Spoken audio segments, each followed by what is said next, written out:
Everyone, and welcome to the June 3rd Town Council meeting. May we have a roll call? Councilmember Nick Farr, Present. Councilmember Ryan, Here. Councilmember Wellner. Here. Vice Mayor Thier is She'll return shortly. expected momentarily, and Mayor Fredericks. Present. Thank you. Would you please, Lee, give the public directions for oral and open time comments and, Yes. yes. If you're calling in on Zoom and would like to make a comment during this meeting, please use the raise hand feature of Zoom, which will indicate to me you would like to make a comment. You can find the raise hand button on your webinar controls bar on the bottom of your Zoom window or smartphone screen. If you're calling in using a phone, you can dial *9 to raise your hand.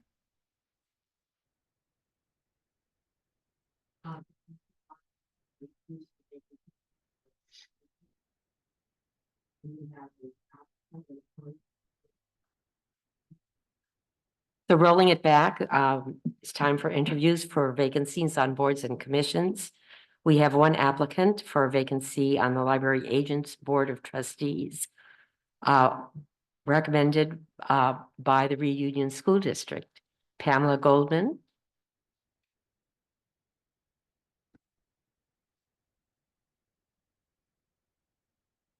Please note that Vice Mayor Holly Thayer is with us. Yes. And can I just clarify, so you're interviewing Ms. Goldman tonight for the Tiburon appointment to the library board. The confirming Reed's appointment is on your agenda tonight on the consent calendar. But this will be just for Tiburon's appointment. Oh, this is a general appointment. No wonder you look puzzled, Pamela. My apologies. No problem. Well, good evening. Thank you for applying. Would you like to tell us a little bit about your experience? Sure. So I've been involved in supporting the library for almost 10 years now. When I first moved to town, I joined Bookmarks, and in Bookmarks, I was in charge of a lot of events, including several Blackie's Heydays, the wreath auction for 5 or 6 years, the Teddy Bear Tea for 5 years. And then I was appointed to the Belvedere Tiburon Library Foundation 6 years ago. I served 3 2-year terms. As part of the foundation, I was secretary, I was treasurer, I was on the finance committee. And then I just rolled off of that position at the end of December. Oh, thank you. And so now you will work on the Library Agency Board. Can you just give us a couple of sentences about what you think is coming up that's exciting at the library? Well, there's always a lot of exciting events coming up at the library. And one thing that I really love about our library is that it really touches every facet of our community, from the babies to, retirees. And there's a lot of events. And so part of the reason why I want to be on the agency is to make sure, that we are serving all of our constituents, all of these different community members, and also getting the word out, making sure that everyone knows about all of the fabulous events, speakers, programming, all of the facilities, the conference rooms you can reserve for free, and all the ways that you can use the library, making sure that all of our card holders know that, and also increasing, card holders as well. Thank you. Would any other member of the council like to ask a question or make a comment? No, thank you very much, Pamela. Thank you for applying, and we look forward to what the library is going to do this year. Thank you.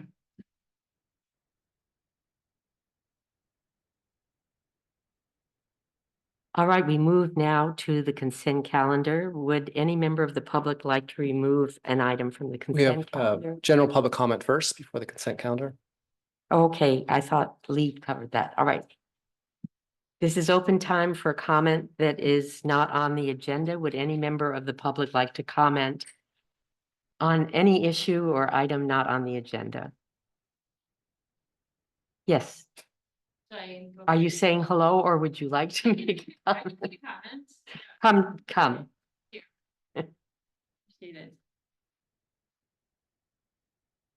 Hang on, I made some notes.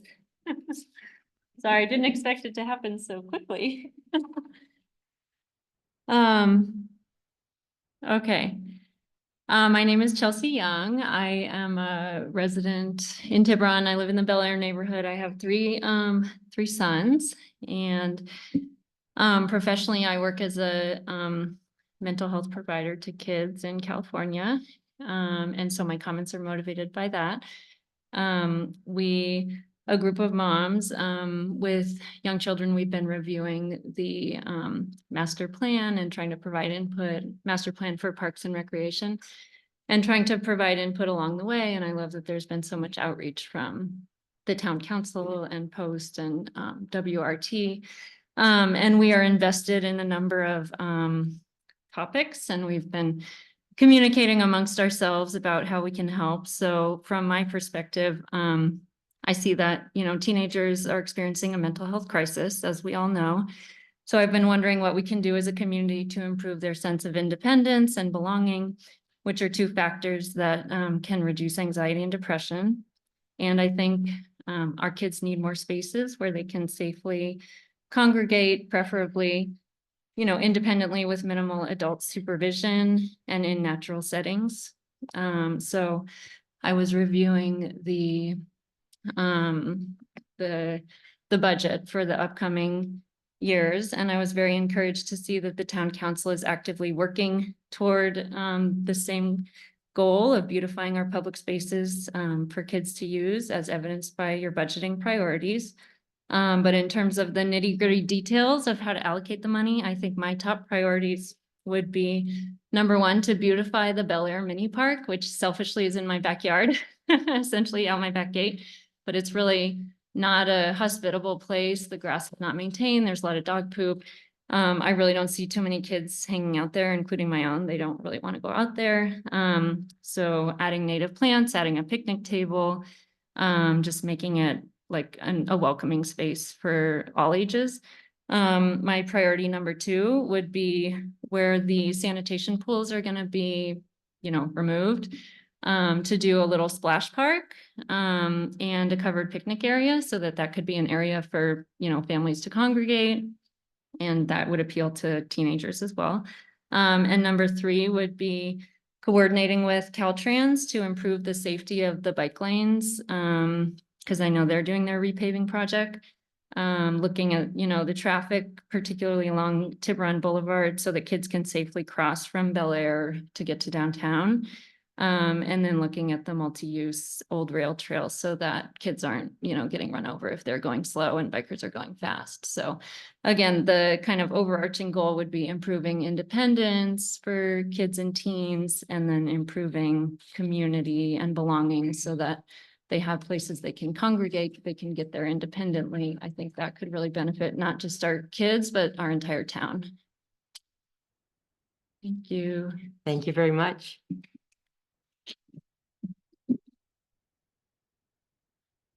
Is there any further comment on items not being on the agenda? I do have one person online. I will recognize Danielle Leppy. Yes. Is everyone able to hear me? Yes. Wonderful. Hi, good evening, everyone. Danielle Lepe, I'm a resident in Tiburon. I wanted to bring to attention to the council for consideration what has been a sombering effect and impact on our family personally. We were robbed last week. And then this week, in discussing with parents of our 3 children across schools in Tiburon, I've learned that there have been many cases, many strings of robberies. And while we're afforded to live in such a beautiful community that has a relatively low amount of crime in contrast to other cities, it's quite disturbing to me and others that the solved and arrest rates are pretty low. In fact, it's been 0 for burglaries specifically. As I look across the budget, I have seen nearly $200,000 earmarked for police expenditures, including locker room remodels, flooring replacements, and waterproofing.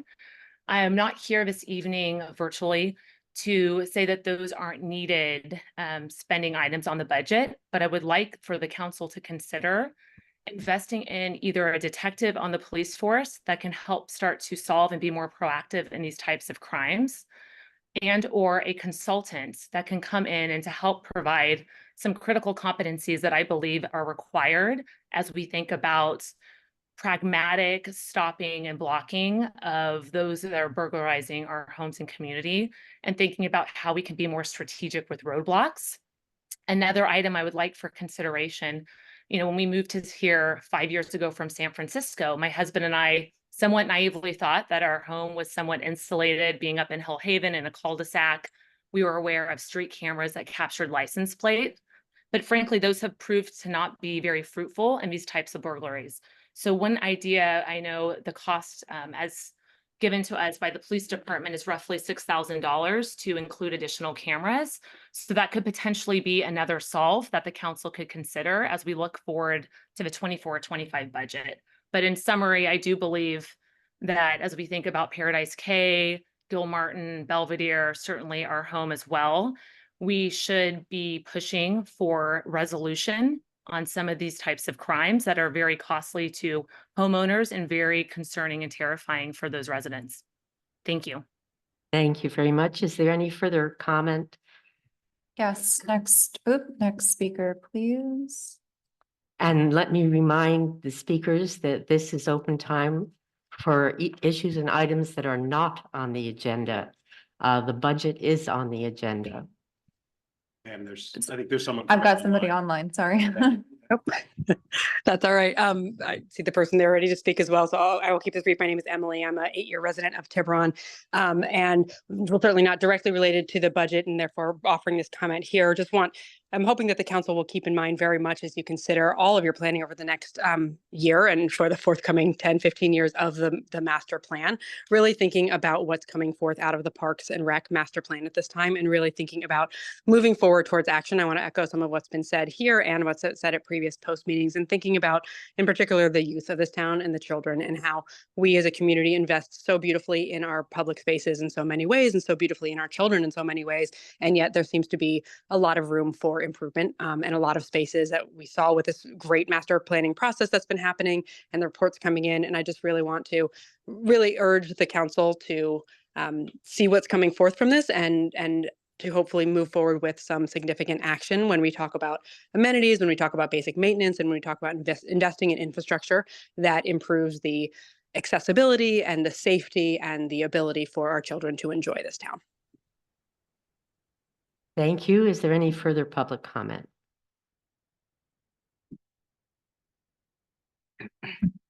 Hi, my name's Beth Mix, and I've been a resident of Tiburon for 5 years, and I've been a frequent visitor of Tiburon for over 12 years since I joined the Bay or moved to the Bay Area. I live and own a home in downtown Tiburon, so I spend a lot of time downtown and exploring a lot with my 2 little children. I did review all of the capital improvement plan. I'm sorry if that's not the right term, but it looks great. Thank you for all of that. And I guess my main point to bring up was I really would love to see how we could incorporate some of already the presented great ideas from the Park and Rec, as well as the pool developments into some of those. I think there could be a lot of. Excuse me, are you talking about the budget? I was just saying I didn't see certain things in the budget All right, presentation. the budget is actually on the agenda. This is open time. Got it. for Okay, I've got some, my Information separate one was about about, things that are not on the budget. yeah, this is not on the budget at all. I have some But questions. it is on- about how to spend the budget money. This is a separate topic. No. What are you talking about then? Reed School.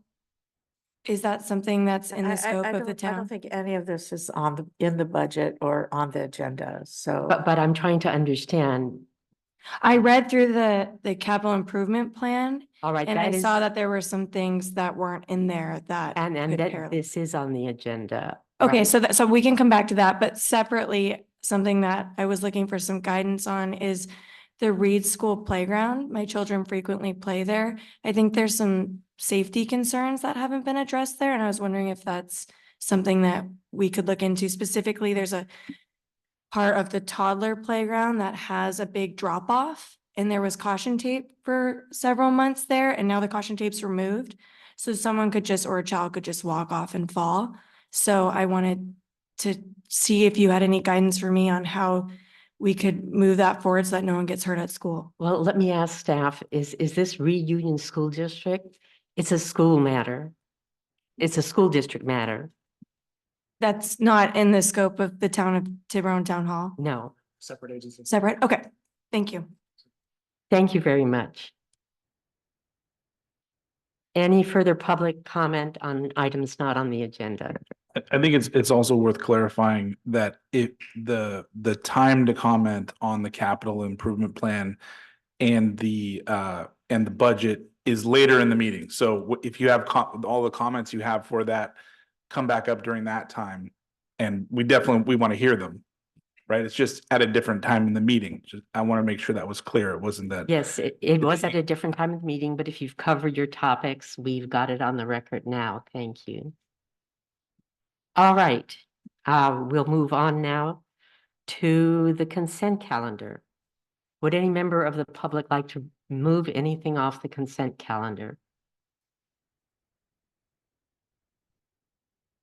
I'm not hearing anything. Would any member of the council like to remove any item from the consent calendar? Yes, I would like to move consent item 2. Anything else? At this time, may I have a motion to approve the remaining items on the consent calendar? So moved.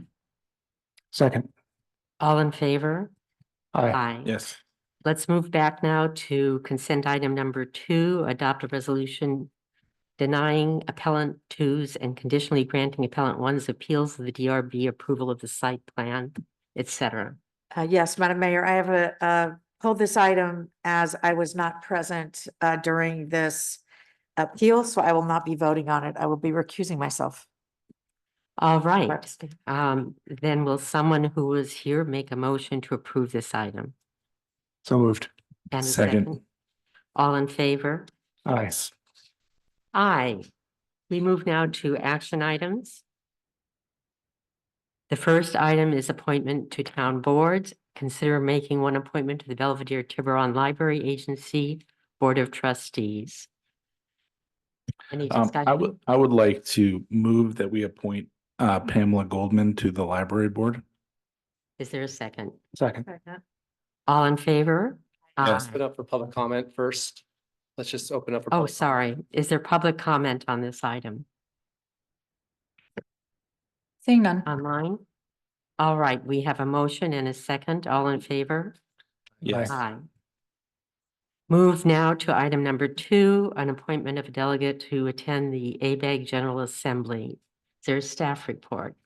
Yes, just quickly, Madam Mayor, every year the council appoints a delegate and an alternate to ABAG, the Association of Bay Area Governments, in January. And part of that appointment delegates that person the ability to attend the General Assembly and be a voting member every June. This year, both the delegate and alternate are not able to attend. So this is just an opportunity for the council to, if you'd like to go and be a voting member for Tiburon, to appoint a delegate to attend. And I just want to note, it's not required that we send somebody, but it's just an option for you. And eligibility is limited to the town Council council. member, yes. Yes. Is there any public comment on this item? I'm seeing none. Any council comment, interest, time?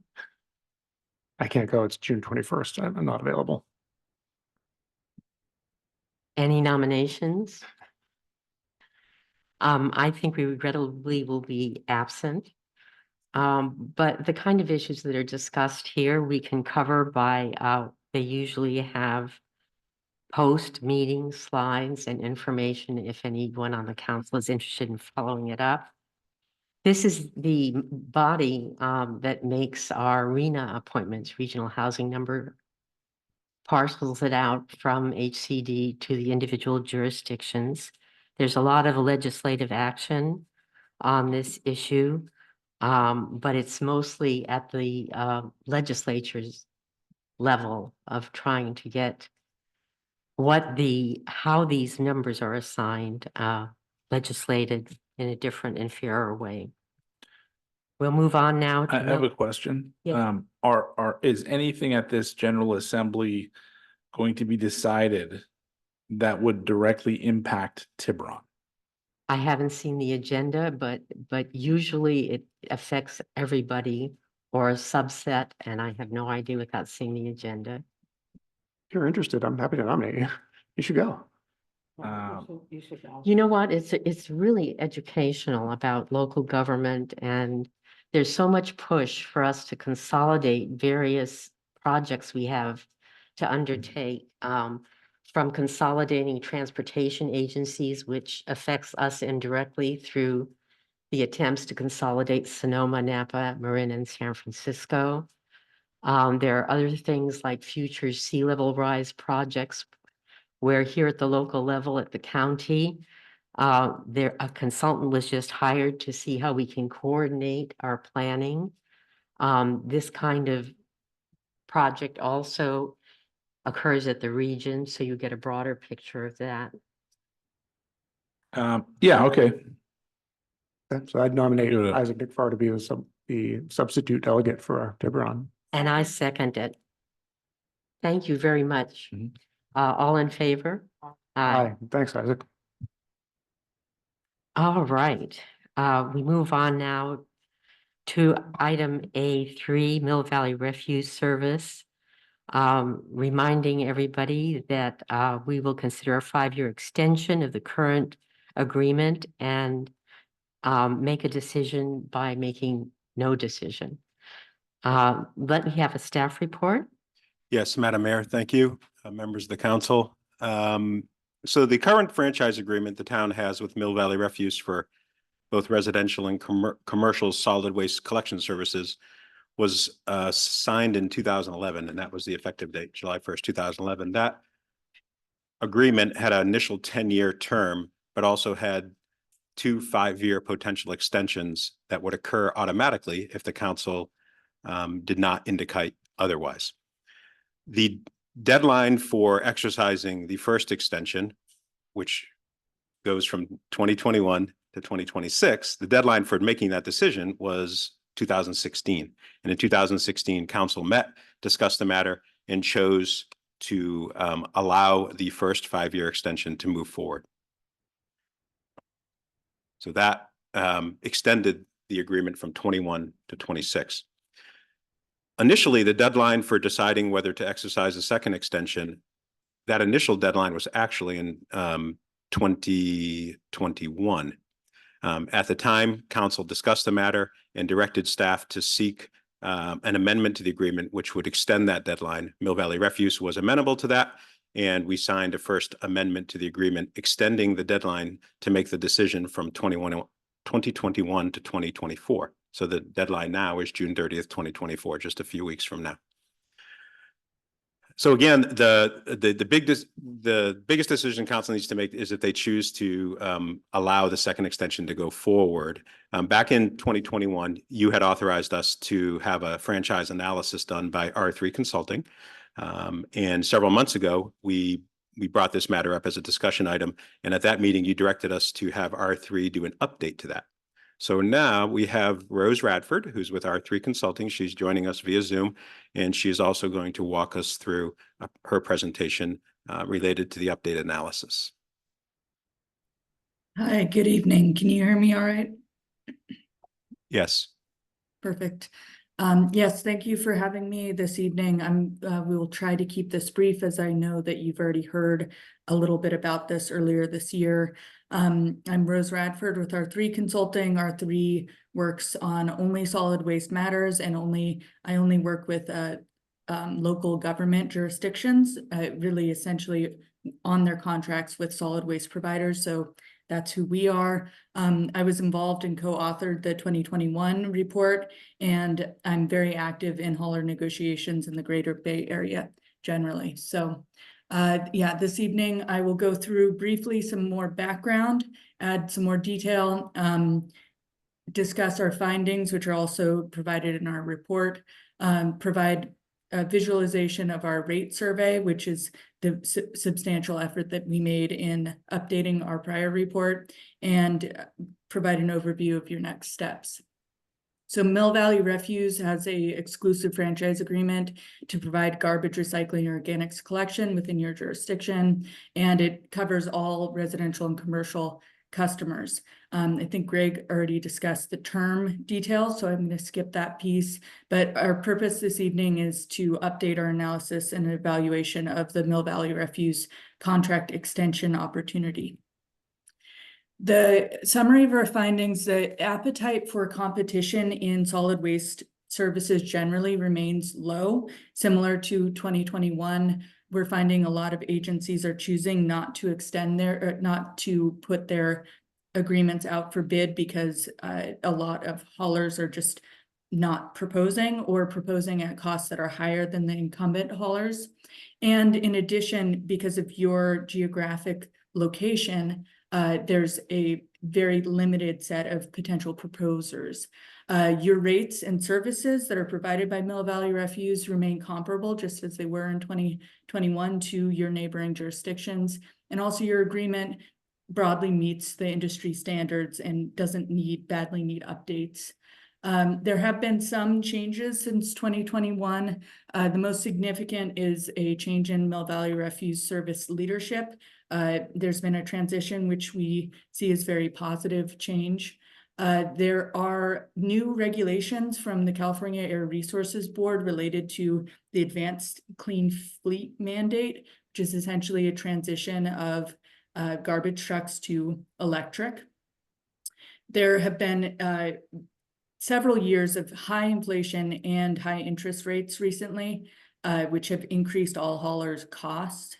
And also, at the time that we talked in 2021, there had been a significant upset in recycling markets that has since stabilized. In summary, we did find that your residential and commercial rates are very close to the regional average. I'm not going to read the rest of the slide out, but this is a better visualization. You can see you are smack in the middle. We sorted this by the 32-gallon size. So for that size, you're really essentially in the middle of all of the Marin County jurisdictions that we surveyed here. And then for commercial customers, this is sorted by the 1 cubic yard per week. You're lower. For the other sizes, I would say, again, you're pretty much right at the average of your region. So the decision before you tonight is to either accept the extension, which requires you to take no action, or you can authorize staff to decline the extension. And as Greg mentioned, that deadline is coming up at the end of this month. You would then need to decide what you will do to provide collection services that would start in 2026. And I'm happy to take any questions. Are there any questions? Yes, John. Yes. So I'd like to thank you and staff for arranging for this report. It was very helpful. Give us the information I think we need. I was pleased to see that we're pretty much squarely in the middle in terms of our costs, and that we get a number of additional services for less cost than others. I think that's where we want to be. My question is, so I see that this was a 10-year agreement with 2 5-year extensions. Presuming that we extend it for this next 5-year period, what is the process when the last option expires? I presume, so assuming that it extended to 2031, somewhere around 2029, we'd be coming to you to talk about this, and you would have, I think, a number of options. One, you potentially could negotiate directly with Mill Valley Refuse for another extension. You could indicate that we were going to let it expire, and we would start an RFP process probably in 2029. It's advisable to start the process 2 years prior to switching the service. And that's why this deadline was as far as we could go, June 30th, 2024, because there's 2 years till 2026. So, council would more or less have all the same options. All the options available to you at that time. That we do now. And then is there any obligation for us to, if it's a new agreement, to go through an RFP process, or can we Extend. extend an existing agreement without a competition? Get a question, stepping away from my.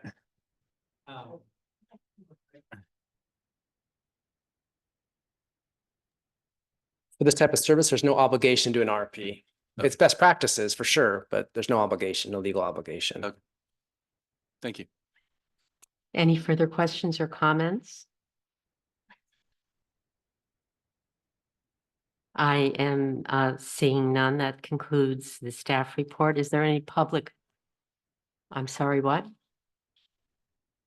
Is there any public comment on this item? I would just note, we do have two representatives here from Mill Valley Refuse Service, if council had any questions directly for the service. Jean and Alex, I believe, right? Yes. Actually, I do have a question. Just it's a very small one, whacking into the weeds. I just remember from many years ago in a broader discussion that there are things that make collection and hauling much more expensive due to the geography of the area. In a recent report from the fire department, they talked about the fact that there are something like 146 roads in the town of Tiburon, and 130 something of them are dead ends. Do things like that make a difference when you look at rates for garbage hauling?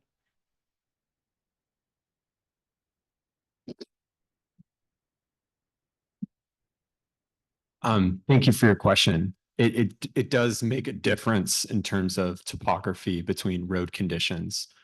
Part of the service terrain with Southern Marin, it requires us to use specialized equipment to be able to service that location in a safe manner, especially with the different types of trucks that we utilize. We have larger trucks, and for something that you're describing where it could be a potential dead end and it's very narrow or very steep, we have small packers that are dedicated to collection service across garbage, recycling, and compost. So that means more personnel, more trucks per service. It does, that does go into the impacts of labor's efficiency for sure, in terms of how we leverage our resources. What I can say is that over the past 3 years, we've been very diligent in terms of pushing for efficiencies operationally, because we understand that those are costs within our control in terms of how we operate and manage Mill Valley Refuse Service. Thank you, Jean. It was just a thought that somebody followed up and asked me about, and I appreciate you for clarifying. Are there any further questions? Yes, I had a question for our town manager. And you can also respond. I was wondering about different complaints. Have we received a lot of complaints in the last couple of years? I would say we've received a very, very, very low number of complaints in the last couple of years, particularly when you look at how intensely this service, works with our residents. They're in our town virtually every day, coming to our homes more than once a week. For that level of sort of touch that they have with our residents, I'm always frankly surprised how few complaints we receive. And honestly, I can't even remember the last one that came in. And I will say when they are received, we pass them along, and Mill Valley Refuse has always gone out of their way to solve the problems if they can with the service. So the short answer is no, not a lot of complaints. I'd like to make a comment with that. So part of our team, we have our own metrics internally with our CSR team.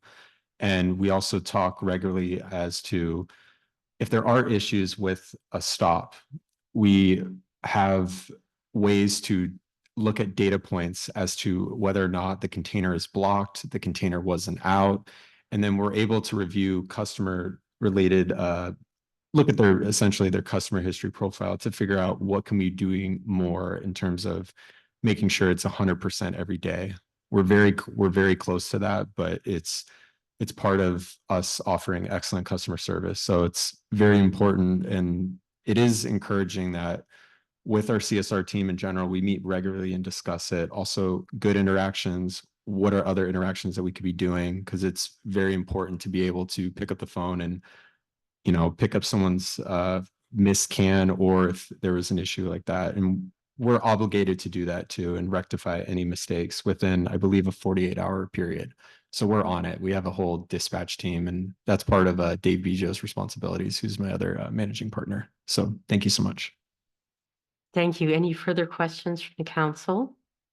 Yeah, I have a question about single stream versus dual stream recycling. So there was a change to go from what was single stream to dual stream. Understandable why that was at the time. What are you doing in terms of investigating ways to simplify that? Because everything I've read in terms of research shows a pretty precipitous decline in the actual recycling that happens when you move from single stream to dual stream. And potentially moving back to single stream could, help increase the amount of recycled materials that are collected. That's an excellent question. So our transition from dual stream was as a result to national China sword policy. What happened was China stopped taking a lot of our recyclable materials. And when they stopped taking them, we didn't have the infrastructure in place to handle all that excess tonnage. Now, part of our thought process with dual stream was we wanted to figure out a way to have a cleaner stream of materials. And so we made the decision to source separate paper and cardboard and also plastics and aluminum cans. The challenging thing with what we're experiencing with the recycling processing costs at Marine Resource Recovery Center, a lot of those costs are contingent on how recycling commodity prices are moving in the market, and you need willing buyers to accept those materials. Now, we have a great relationship with Marine Resource Recovery Center. We work with them very diligently in ensuring that we have the proper labeling in place, and also the customer outreach and encouraging recycling. It's, waste is one of the few things that we have control over. We can make a choice. Now, in the future, there will be legislation that is happening now, SB 54. So that is designed to reduce single-use plastic. And we're very active in terms of regulatory standards and best industry practices. And we do have a low contamination percentage as well with respect to what we collect. And we're very thankful too for a lot of the residents and commercial businesses that do recycle. I hope that answered your question. If there's any follow-up as well, I'm happy to hop on. I think it's are you thinking about moving back towards single use, or are there I guess either upstream or downstream, whatever direction it is, in terms of sorting mechanisms that are coming from Marin, the Marin Recovery Resource Center? Because I think, in some ways you're limited, right, by the organizations that you take the materials to. So if those materials can handle single stream, it sounds like that would potentially unlock the ability for you to be able to bring them single stream recycling.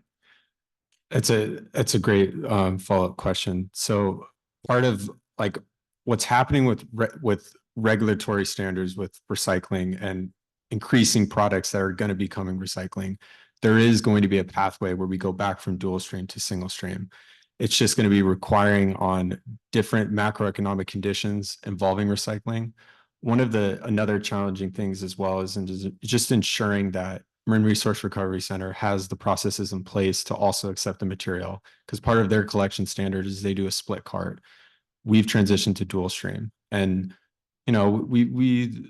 there is definitely leeway for us there to have operational control with how we address that problem moving forward, because we understand that we have to continue to communicate with the dual stream calendar, and then we also have to be respective of, especially when we have new customers, we really try and spend as much time explaining to them what goes where and what bin, and this is how it works here.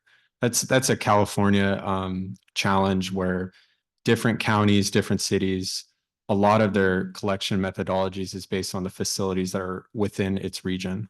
And so we understand that too. And it's always good learning opportunities for us, and gives us an opportunity to speak with customers and figuring out what more can we do for them. That's really helpful. Thank you. It's very helpful. Thank you. Are there any further questions?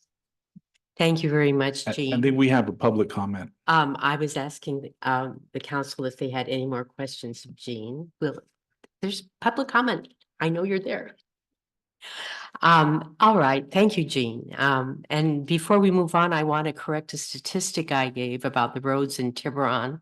There are actually 189 of them, and 143 of them are dead ends. And that's in one, yeah, I know. And that's in one of the fire district's reports on disaster preparedness, which everyone should read independent of what we're talking about now. Thank you. Thank you so much. Is there any further public comment? Thank you. I just want to say thank you to Mill Valley Refuse because they're so lovely. They make garbage pickup a joy. So thank you to everybody for that. But also, really, we love our garbage man. He's lovely. But question, is there, Reintroduce yourself. oh, sorry. I'm Sarah Reed, Tiburon resident for only 2 years, but here forever. So my question is around Mill Valley Refuse and the ability to pick up garbage cans in parks. If that, I know you do a great job in the town and everything's really clean, but in terms of if there were to be more pickup in parks. But address it to staff. Oh, great. Sure. So with the current franchise agreement we have with Mill Valley Refuse, they collect waste in all of our parks and public spaces.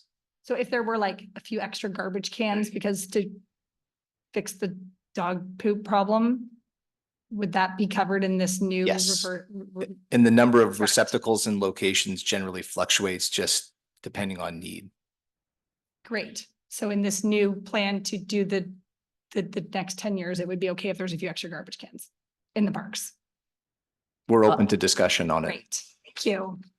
This is not the 10-year plan yet, though, right? What's that? We're not talking about a 10-year plan. So there's hope is what Any plan for more pickup in parks is great. Thank you.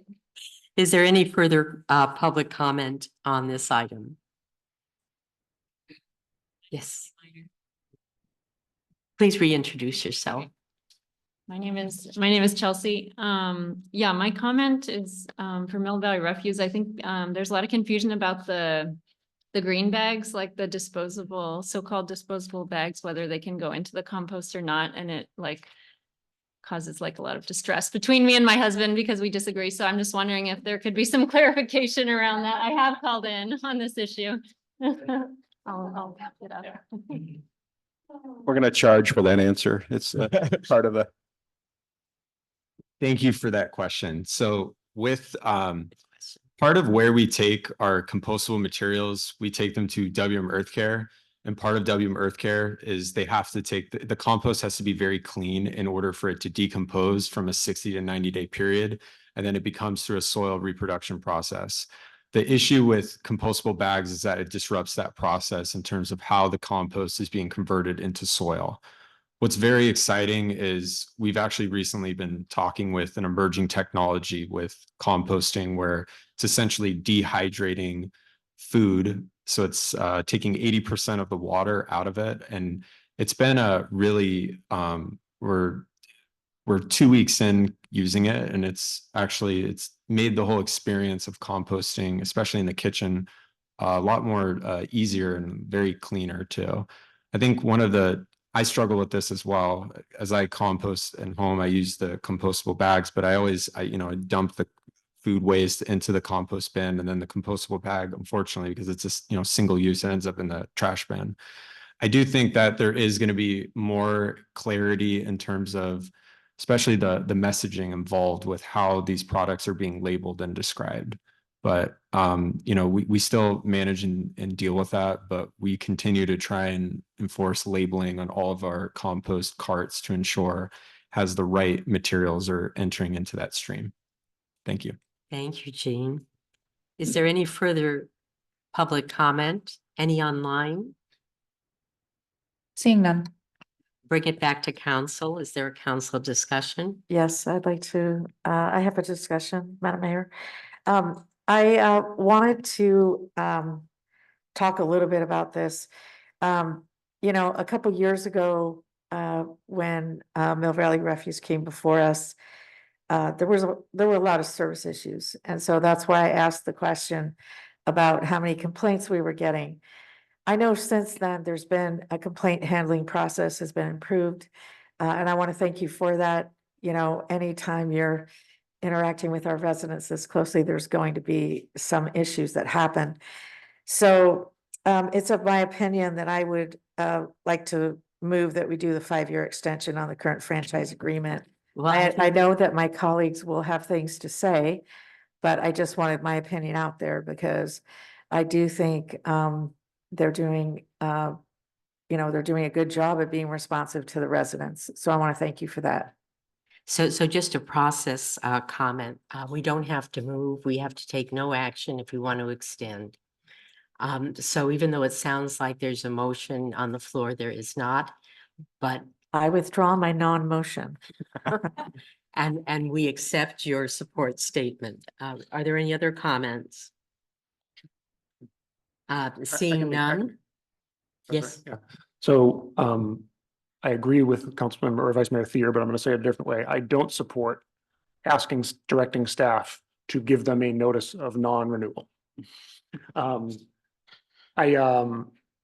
me, the thing that tips the balance is when I look at the data from R3, thank you for that, and some material that Mill Valley Refuse has provided us. You know, if we were to go out to a competitive process, and I love competitive processes philosophically, but you would have to be confident that there is a reasonable probability that you'd get a better price if you went out to bid, right? If you thought it was unlikely you would get a better price, there would be no reason to go to bid. And that's where I end up here. I can't imagine us going out to bid. Let's just say it was today. Say we did the auction tomorrow. Like there are other haulers in Marin. We're in our costs right now are in the average, pretty close to the average. So it's really improbable with all of the different price points that one would come in materially lower than we have now. And particularly when you factor in like any new business that comes in would have to factor in, introductory infrastructure and resource costs that Mill Valley Refuse is already incorporating in their price. It just seems like a remote possibility that we could get a better price materially. And I take it very seriously that we have an obligation to our residents to get them the best price for the service we get. But I'm confident that we are there and that this contract is serving our residents well. The only other thing I'll say is I've had the occasion to work with other semi-regulated and regulated utilities in the last few years. And I'll call them out, PG&E and AT&T and even Caltrans. And I would say the service we get from them is so far below the service we get from our Mill Valley Refuse that it's incredible. If anyone remembers all the traffic issues with the Hawthorne undergrounding, that was AT&T and PG&E saying, we'll be there tomorrow. And then 3 months later, they'd show up. I mean, it was just beyond the pale. So I appreciate your level of service. And I think the pricing is perfectly adequate. And so I would not support directing staff to end the agreement. I think that's well said. I agree. And I'll just remind everyone that it hasn't always gone so smoothly, but I think based on this report, That's an understatement. we're satisfied. So, thank you. Any comment? No, thank you for coming in. Yes, thank you very much for coming in. Thank you for your service. I agree with our vice mayor and with the comments made by Councilmember Ryan. And with that, does that wrap up the item for? That wraps up the item. No action is necessary. All right. You want to allow the extension to go forward, and it will. Thank you, everybody. We'll move on to action item 4, pavement maintenance project.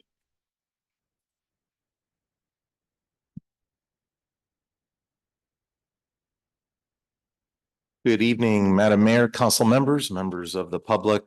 This evening's staff is asking town council to consider award of the 2024 pavement maintenance project.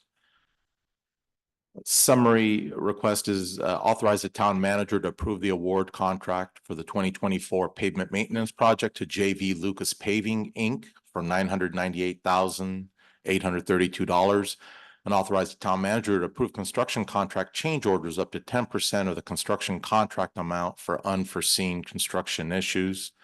Authorize the town manager to approve the construction management services with Pavement Engineering, Inc. in the amount of $114,625 for the 2024 pavement maintenance project. And also direct staff to include the fiscal year 2025 capital improvement program budget in the amount of $1,213,340 for the 2024 pavement maintenance project. Quick background here, pavement condition index to PEI. What it does is it provides a snapshot of the pavement health of the road. And it's measured on a scale from 0 to 100, where 100 means it's a newly paved road and 0 is basically a dirt alley.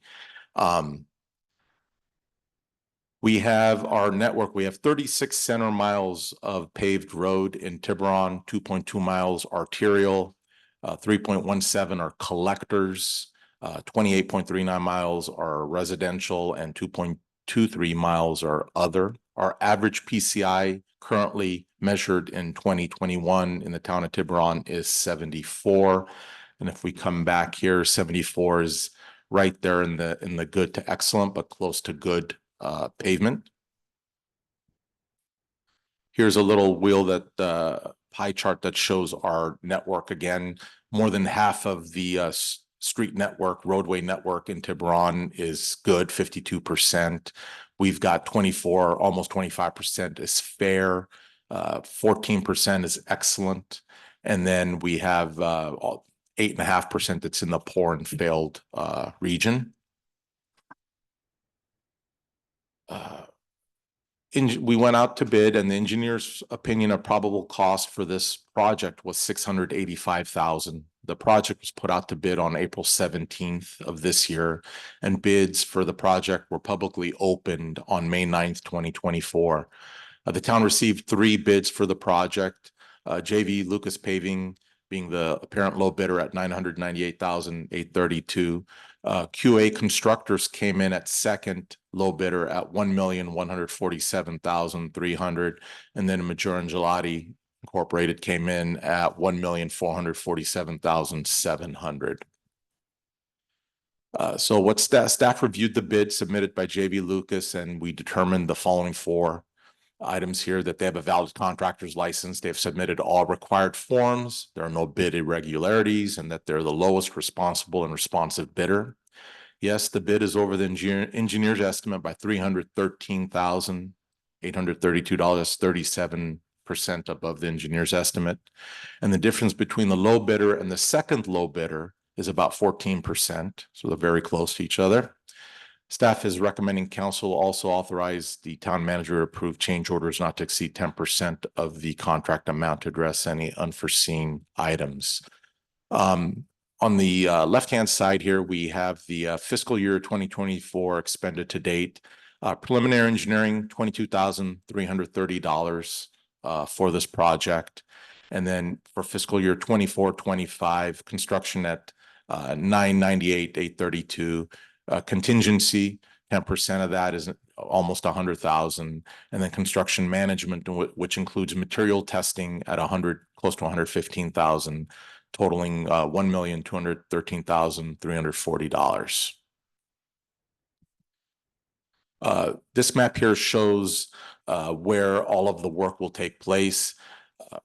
Primarily, we are looking at the northwest location here of the peninsula: Clare Way, Leland, Circle Drive, Cecilia Way, Blackfield Drive, portion of it, Harriet Way, again, Cecilia off of Tiburon, Greenwood Beach Road, and then back here, Mar East Street.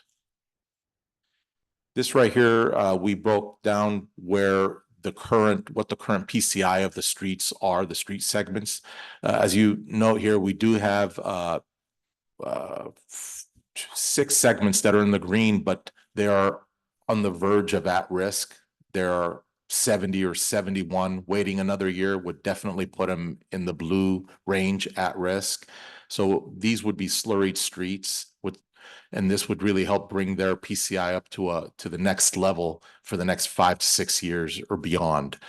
Cecilia Way, Greenwood Beach Road, and Leland are in the poor condition. And when I say poor, they are below 50 in the 40 range. And then Marquis Street is it's in the blue range at risk, but it's very close to the poor range. It's right around 53.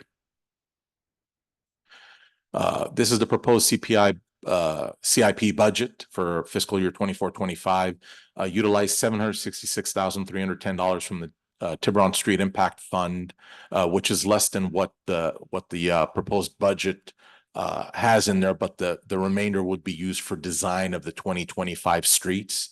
We're going to use all of the RMA funds at $225,622 and the transportation sales tax at $221,408, totaling $1,213,340. We also did some research, staff did, to go see what other municipalities around Tiburon, what kind of bids they were receiving.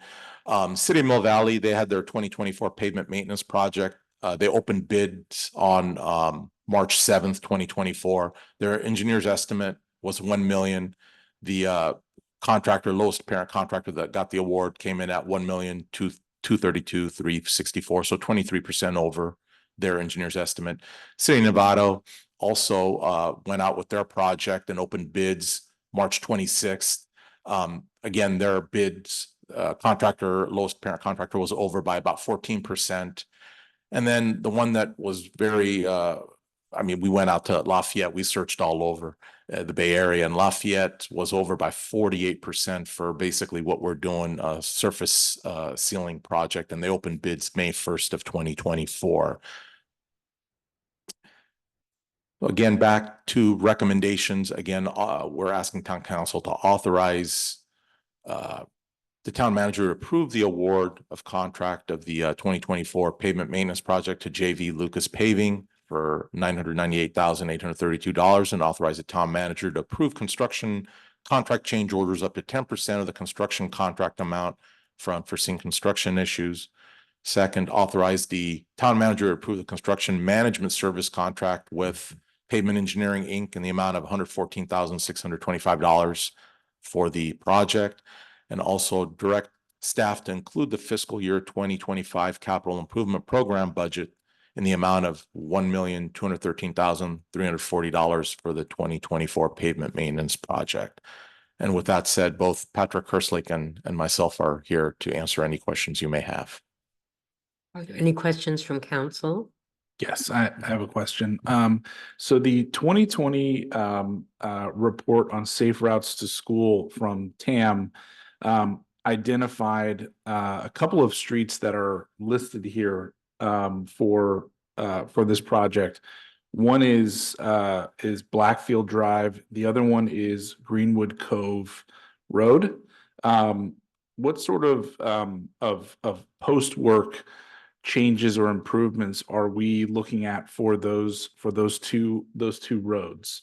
So those two roads will just get paved and striped with the way they are existing right now, the existing markings. Nothing extra will be added. Okay, well, these are recommended roads. Shouldn't we like think about or if there's another process for that of putting some sort of signage or making a share lane, or something like that as to indicate that? Because right now I don't think there's any signage on those roads. Just to jump in real quick, the segment of Blackfield Drive that's being sealed is very short and it's right near the intersection where we have bike boxes already. Okay. So that'll be put back. Whatever's disturbed will be put back in. And the then what exact about manner. Greenwood Cove Road? So just to clarify, to make sure I'm understanding you correctly, so Greenwood Cove Road that's the county section of the segment adjacent to Greenwood Beach Road. So essentially, when you turn off Tiburon Boulevard, you first turn onto Greenwood Cove, and then right around the Audubon Center, it transitions to Greenwood Beach. So the project we're doing is simply a maintenance project to seal the pavement to keep its longevity, or keep as much longevity as we can with the pavement surface. The striping recommendations were made by our engineer, and all that I believe is on that street right now is just centerline striping. So we have the flexibility to add if desired. at some point, either within this project or later on. We wouldn't be preventing ourselves from doing something because the center line, I'm guessing, would be about in the same place. Okay. I had some questions. Are there any, I'm sorry, I'm, okay. Yeah, I it's have, okay. I have it's one more, okay. one more question. With this bidder, do we have other experience with that bidder? They've done work in town for private development, and we've had good luck with them in previous interactions. And I think that they may actually have family in Tiburon, which is interesting. So there's a connection. Vice Mayor, did you want to? Great, I did. So I want to thank you for that great presentation. So I did have a couple concerns just with the construction management plan. I wanted to make sure, I know that the last time we did this, I got a ton of calls and there was nobody available to talk to and to help the residents. So it was me and I don't know where I was, but I was on a mountain in the snow somewhere. And I think finally the police came out and directed traffic. So I want to talk a little bit about the construction management plan and make sure that our residents are getting notified prior to the date that the work is being done. That if that date changes, they get another notification. And also that no one is blocked access in getting in and out of their homes. So that was the issue that happened last year, was that people could not get in and out of their homes and could not physically drive on the street, but they didn't know that. So I would ask that if that will happen again, that, we pay extra to do the work at night, or we figure some way to do the work so that our residents can get in and out of their homes, and that we provide the notice in advance, and that we have a phone number that is answered. And I love the residents of Tiburon. I give out my cell number, but I would prefer that it not be me that gets all the calls, because I didn't even have the drawings. So I didn't have all the information to give everybody. So I just wanted to throw that out there and see what is in our plan this year to make sure that our residents are taken care of during the paving work. Sure. So we've done a few things this year different to improve and tighten up our construction specifications. So I'll just go over a few things. We have full-time inspection, basically somebody representing the town on site from the time the contractor gets into town to the time that they go home at the end of the day. And of course, that's supplemented with David and I during the construction process, and other folks from the Department of Public Works. And the other thing that we've done, and I'm glad to see that it didn't scare off any prospective bidders, is the construction specifications, basically the project manual that the contractors need to follow that outlines all of their roles and responsibilities, has significantly more detail as to coordination with outside agencies such as the bus program and other folks. And for each, and hopefully we don't have to do this, but for each violation, there are associated liquidated damages. So in other words, if a contractor is not performing, the town has the ability to levy liquidated damages and or stop the project altogether to get the contractor back in compliance again. Thank you so Thank much. you. Further questions, Vice Mayor? Holly, I'm thinking none. you have further questions? Yes. Yeah, so could you please turn to the page with that lists the roads and the various qualities of the roads? DCI. There we go. No, the one where it actually, yeah, lists the roads. Yeah. Okay, so this is the current plan in terms of what roads will be paved or repaved. Okay, so obviously I understand why the blue and the yellow are on there. What are the criteria for selecting roads, and is there a reason why we have good and excellent roads being repaved? I know you're going to say to prevent them from falling below the standard, but how can we tell the difference between, I mean, is there some process by which you judge that they're close to the line? How does that work? Correct. And the idea is to capture the street as it's degrading before it basically gets to the next criteria of treatment. So in other words, if a slurry seal is applicable to a certain PCI from, let's say, 100 down to 70, we want to capture that road right at 70 or right below before it goes into the next category, perhaps at risk, where then a different treatment that would be more expensive would be necessary. So the idea is to protect them, get as much service life as we can out of them when they're good and excellent, and as they start to degrade, but right before a complete repaving would be done is when we do something like a slurry seal, which is a maintenance treatment that's far less, far more economical and far less expensive than complete repaving. So is it correct to say that all of the greens here are something like between 70 and 80? Is that correct? Probably 70, low 70s is my guess, and about to get down into the 60s. So they're right at the edge, basically, as if they were left for another 5 years or maybe even less, They would sink. they would sink. Where then only a repaving may be necessary. In some of the other streets, like Cecilia Way, for example, they're in what's seen as poor condition, but we've figured out the ratio of pavement repairs to slurry seal. In other words, we have to go in and fix all the issues first, but generally most of the pavement is in good enough shape to keep a maintenance coating over it. So on some streets, it's just slurry seal. Some we have a little bit of pavement work to do, and then we'll slurry seal on top of the whole thing. Okay, and does this list cover all of the roads that are below good and excellent, or are there some that have not been put on this list that are still at risk for or failed? There are a few that we are actually in design right now.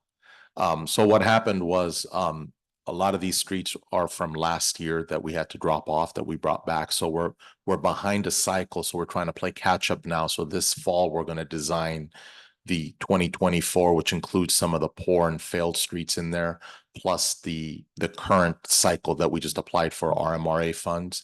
And we're going to try to get those streets out to pave next summer. And are the estimates of those costs included in the 5-year CIP right now? Yes. All right. Thank you. Depending on how we want to structure our street maintenance program, whether we want to maintain an existing PCI, grow it, or allow it to slip by a certain amount of numbers, basically through our pavement management program that we do every couple of years, we're given a number of how much funding we need to dedicate to our program to meet those various objectives, depending on which direction the town wants to go. And when's our next study? I know that we were relying on. They're working on it now, and I think we'll have it by next March. next March. Next March. So we'll have some revised numbers in the next, 8 months. Yeah. 8 Good. months. Okay, thank you. So I just have a clarifying question. 20 years ago, one of the town's public works engineers told me that for each unit of PCI going down, the cost to maintain them go up geometrically. Given inflation and everything, is that still a fair statement? It was actually something David and I were just talking about before this meeting, and really looking at construction costs and coming back to all of you with what we think the town needs in terms of preserving our infrastructure based upon the new reality in terms of construction costs of 2024 and in the future. Thank you very much, and thank you for your forward planning. At one time, the road conditions were a huge issue, and now they're just a matter of prioritizing given the money we have. Thank you. Can I Any just have further question? one question for perverse satisfaction? Do you guys have an estimate for what, and context, I guess I should say, not just perverse satisfaction, but like for context, what is Tiburon Boulevard's PCI right now? Like, especially from Bay Vista to Blackie's. My guess is Is it it's somewhere negative? around 50 to 60, depending on where you're driving. Any further questions? That was And I very think satisfying. from for council? scale, they spent about 500,000 to do the patching that they did recently. All right, seeing no further council questions, I will open this up to public comment. Yes. Please come up and reintroduce yourself. Me again, Beth Mix. I actually live on one of the streets that was done by this contractor. I believe this year. Did they do Mar West? No. No, Mar West was done the previous project that we just completed. Yeah, you said it was the same company. Oh, no, I'm sorry, different, new contractor. Okay, never mind then. But I just lived through that, so I have a couple questions. And then I also live on Mar West, so I guess I'll start with the most important piece, but emergency. I actually drive down Mar East a lot when Tiburon Boulevard is at a deadlock. About 2 p.m. to 5 p.m. It takes about 40 minutes to get out of downtown Tiburon.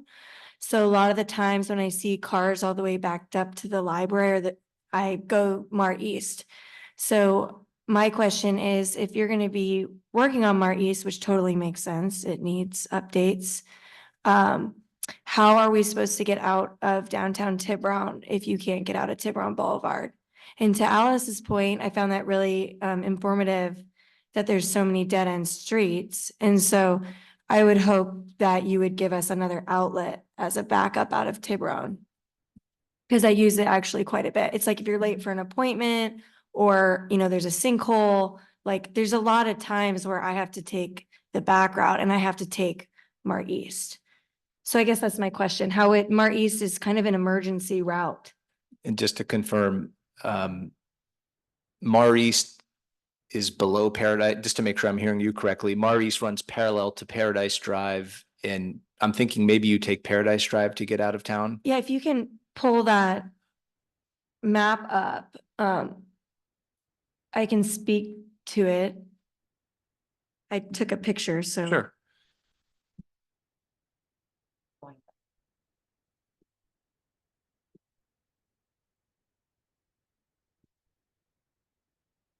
Because when I saw the picture, to me, Mar East is an emergency route that I take often, as well as Greenwood Beach Road is an emergency route. I can't remember what happened recently, but I actually found myself going through that emergency exit because the traffic was so bad. So I just wanted to flag that. Erin? Yeah, so When you say emergency, we're not talking about like a medical emergency, right? It's getting to a destination. yeah, I in mean, a- I in guess a it wouldn't be a faster medical way. emergency because if I had a medical emergency, the ambulance and fire department would just pass traffic. Right. But as a But you weren't having. an citizen, emergency. I have had emergencies in Tiburon. Unfortunately, there wasn't any traffic, but like, for example, when I was delivering my child, thank goodness it was the middle of the night, there was no traffic. But if you were like, having contractions and you have to wait 40 minutes or there's a sinkhole or like, I think something exploded by Nuggets, like these are just really recurring things that seem to, when I moved to downtown Tiburon, I thought would be once, twice a year, and they seem to be happening once or twice a month, that I have to actually go the back way of Tiburon, whether it's to make an appointment, to do anything. I mean, it's also comforting to know that there's another route. So Mar East, when the traffic is all the way to the library, I take Mar East and down Paradise Drive. You wouldn't take Mar East, though. You'd stay on Paradise Drive. Mar East is actually one way coming towards you, going out of town. So I think what you're saying is when you go the back way, you go Paradise Drive. All the way Paradise around. would take you Yes, all the way. but I typically drive through Mar East to get to Paradise Drive. Are you thinking Mar West? You're thinking Mar West. I live on Mar West. But Mar East is one way. It comes towards town, It comes the towards flow town. of traffic. Can't go the other way. Well, so, okay, so it wouldn't affect So you would. be that able to- intersection right there, I would be able to get through. You- in you'd all be of the able to get out downtown The back residents. way, all the way around. Yeah. Yes. Yes, you would. Mhm. Okay, so that answers my question, that you could actually leave. Yeah. Through the back way. Okay, that's great. And then I just wanted to flag that is an emergency route as well as the Greenwood Beach Road. And then I guess, let me see, I think that might have been it. That was the big one. Okay, thank you so much. Oh, one other thing from being on Mar West, when you all did do the pavement, a bunch of us were kind of bummed out that the timing wasn't in coordination with all of us. We're going through the city to get the wires undergrounded. So I do think that is something that if you're working on these streets, you might want to be like, oh, is that something that's going to be happening within the next 5 to 10 years on this street? because you could probably do them at the same time. Just real quick to clarify, the treatment on Mar East was just a slurry seal, so it was only a maintenance coating. But least any expensive. of these streets Sure. that you're working on. Yeah, we do often coordinate with all the other utilities to make sure that as much infrastructure under the streets is replaced ahead of us paving them. Okay, it just wasn't, that wasn't the situation on Mar West, but good to know. Thank you. I wonder, Patrick, it might be fair to say that you try to get the other utilities to coordinate with you too. Yes, with Yes. varying degrees of success. Is there any further, thank you. Is there any further public comment? Okay, so let's bring this back now to council for further discussion, if any. And if no discussion, I would be open for a motion to approve the staff recommendations for action item 4. So moved. And a second, Second. all in favor? Aye. Aye. We move now to public hearings. This is public hearing 1, the 24-25 municipal budget and capital improvements. We are not adopting the budget tonight. This is a presentation by staff and a following discussion by the public and the council. Thank you, Madam Mayor, members of the council. As the mayor indicated, this is a presentation item, a discussion item. To get council feedback or any suggestions, we'll be returning to you in 2 weeks on June 19th for adoption of the budget. Is that oriented here? Okay, so I've got a fair amount of slides here. I'm going to move through them relatively quickly. The mayor can decide whether if folks want to ask questions in the middle or wait till the end.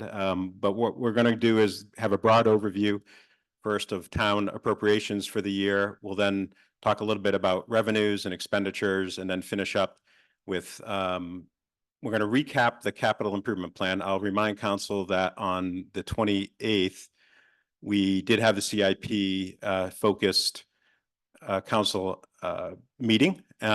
We are not going to repeat that this evening. We're not going to go project by project, but I will give a high level summary of the proposed capital improvement plan at the end for council discussion. Whoop, sorry. First of all, big picture, there are really no significant operational changes being proposed this year. Most significantly, there are no new positions being requested this year. It's essentially a status quo budget with increases sort of where necessary, and we'll get into some details as we go. Big picture, the proposed budget includes a 4% cost of living increase for all employees who are unrepresented. And for represented employees, the budget includes estimated funding in line with the guidance council had given staff at the beginning of labor negotiation. It also includes all step and merit increases for employees who would be eligible for those increases. So big picture, when we look at the town, we first look at what's called total appropriations. So when you adopt the budget, you would be authorizing the town to expend this money in the fiscal year. It's broken up into 4 big categories. The largest and the one we're going to spend the most time talking about today is the operating budget on the bottom. We have a modest, what we call capital and technology outlay, and that's the budget we use for purchasing, say, new vehicles or lots of new computer equipment. Then we have the capital improvement program, which we've talked a bit about already today. That's the CIP, and that was the subject of the meeting on the 28th. And we do have this category of what we call debt service. This debt service is not true debt to the town. This is the combined amount of payments we make for the various bond issuances that have been issued over the years for undergrounding districts. So at some point, we consolidated the financing of 4 or 5 districts, and then we've recently issued bonds for the Virginia project and the Hawthorne project. So there's about 3 bond issues out there that we have to make the payments for, but this is not town money. It's essentially pass-through money from the property owners who are funding the districts, and it comes to the county, and then we pay the bond holders. So when we take out the effects of the capital improvement program and the debt service, we're left with what we typically call the operating budget. And for this year's budget, we're proposing a very modest surplus of $20,087. So that's just simply subtracting the revenues and sources from the expenditures on the right. You'll see the arrows that point down to the bottom we'll talk a little bit about mostly talk about general fund expenditures. So when we look simply at what we call general fund revenue, as opposed to general fund expenditures, you'll see that the numbers are smaller, but the surplus is exactly the same. And all that means is non-general fund revenues and expenditures are exactly the same, and they're essentially a wash. So the surplus is in the general fund area. First, we're going to talk a little bit about revenues, particularly what we call general fund revenues. So the proposed budget includes $13,697 million and some change in general fund revenues. This is an increase of about 5.11% or $666,000. Our general fund revenues are broken up into 9 separate categories. I'm not going to list each one, but you can see them here. And the big changes this year are in the property tax, which is very common for that to be a significant increase. About 220,000. We also have a significant increase in interest income, and that's because interest rates have remained elevated, and our projections are just catching up. We've been very cautious about projecting investment income in the past couple of years, and this year we're very comfortable with the increase we're seeing here. Also, some modest increases in other categories and a small decrease in what we call other revenues, which is more or less miscellaneous.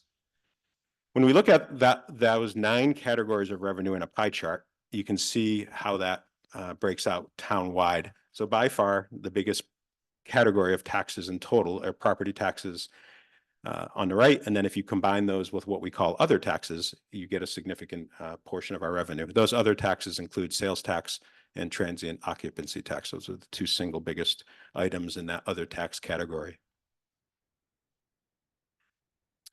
I'm going to take a specific look at some of our biggest tax independent line items. And of course, the biggest single one is secured property tax. And you'll see over the past 15 years, this has been a very steady increasing with very little fluctuations. And we don't anticipate that changing anytime soon. One thing I did add this year is, we often hear, or we occasionally hear people say, I pay a lot of property tax in Tiburon, and there's sometimes feels like the assumption that we get all of that property tax. So I just want to explain clearly to everybody how property taxes work. When you pay property taxes, the town gets 7.7% of that secured base property tax. And you can see in this donut chart where all the rest of it goes. This is straight from the county's website. There are 4 categories on top that were so small we couldn't fit the letters in. So they're off on the left there. But the red arrow indicates Tiburon, and you'll see. So again, for every $100 of property tax collected by the county, the town gets $7.70 of that. Another category of tax that's actually associated with property tax, or there's a relationship there, is what's called property tax in lieu of vehicle license fees.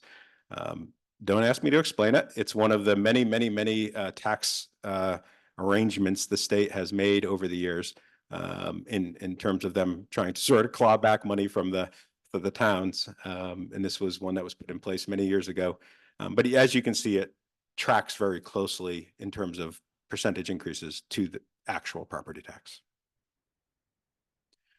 Here's a few that don't track so well. So this is transient occupancy tax, the tax we charge on the 2 hotels that are in Tiburon. And you can see the effects of COVID pretty clearly in this chart. We believe we're sort of on a slow uptick, but we're being very cautious in terms of projecting any significant increase in this at this point. So here's another big source of revenue is sales tax, and again, this is an interesting chart to me when I look at it. If you've been in Tiburon a long time, you know that sort of 2000 16, 17, 17, 18, 18, 19 period was a period where we were experiencing a lot of vacancy downtown. There were a lot of large commercial projects that had been planned and started, but there were lots of big retail and restaurant establishments in Tiburon that were vacant for a number of years. Then that bled right into COVID. And of course, now that we're coming out of COVID and all the businesses are opening, we saw a significant increase over the last few years in sales tax. Again, we're being a little cautious in terms of not thinking that that trend is going to stay in a linear fashion moving forward.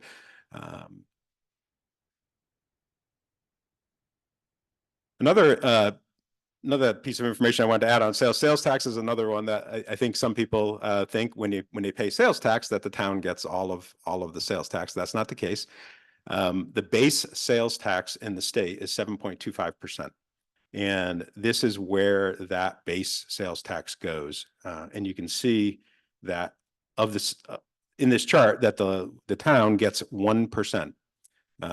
Not 1% of the total, but gets 1% on the sales.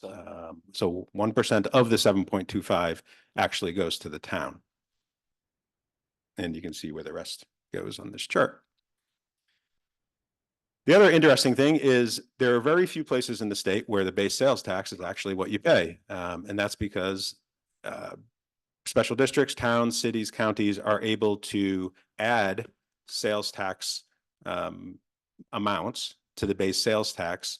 And in Marin County, countywide measures have brought our countywide base rate to 8.25%. So that is the lowest sales tax you could possibly have in Marin. And you'll see that the counties, if you purchase something in the county area, it's 8.25, and the only other four places would be Belvedere, Ross, Mill Valley, and Tiburon. So we're the only cities and towns that haven't added on to that 8.25% base sales tax.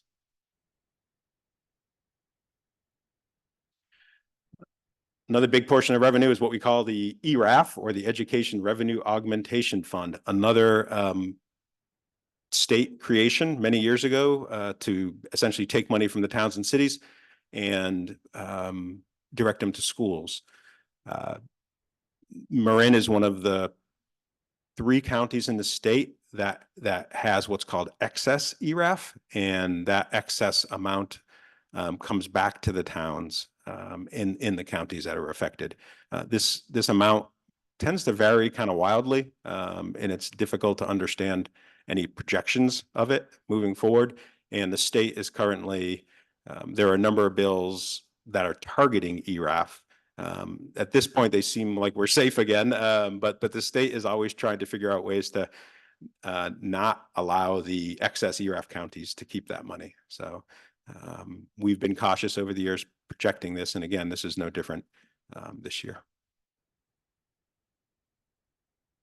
Building permit revenue, up and down a little bit, but we're confident we're seeing steady building permit activity, and we'll see a slight increase over the current year.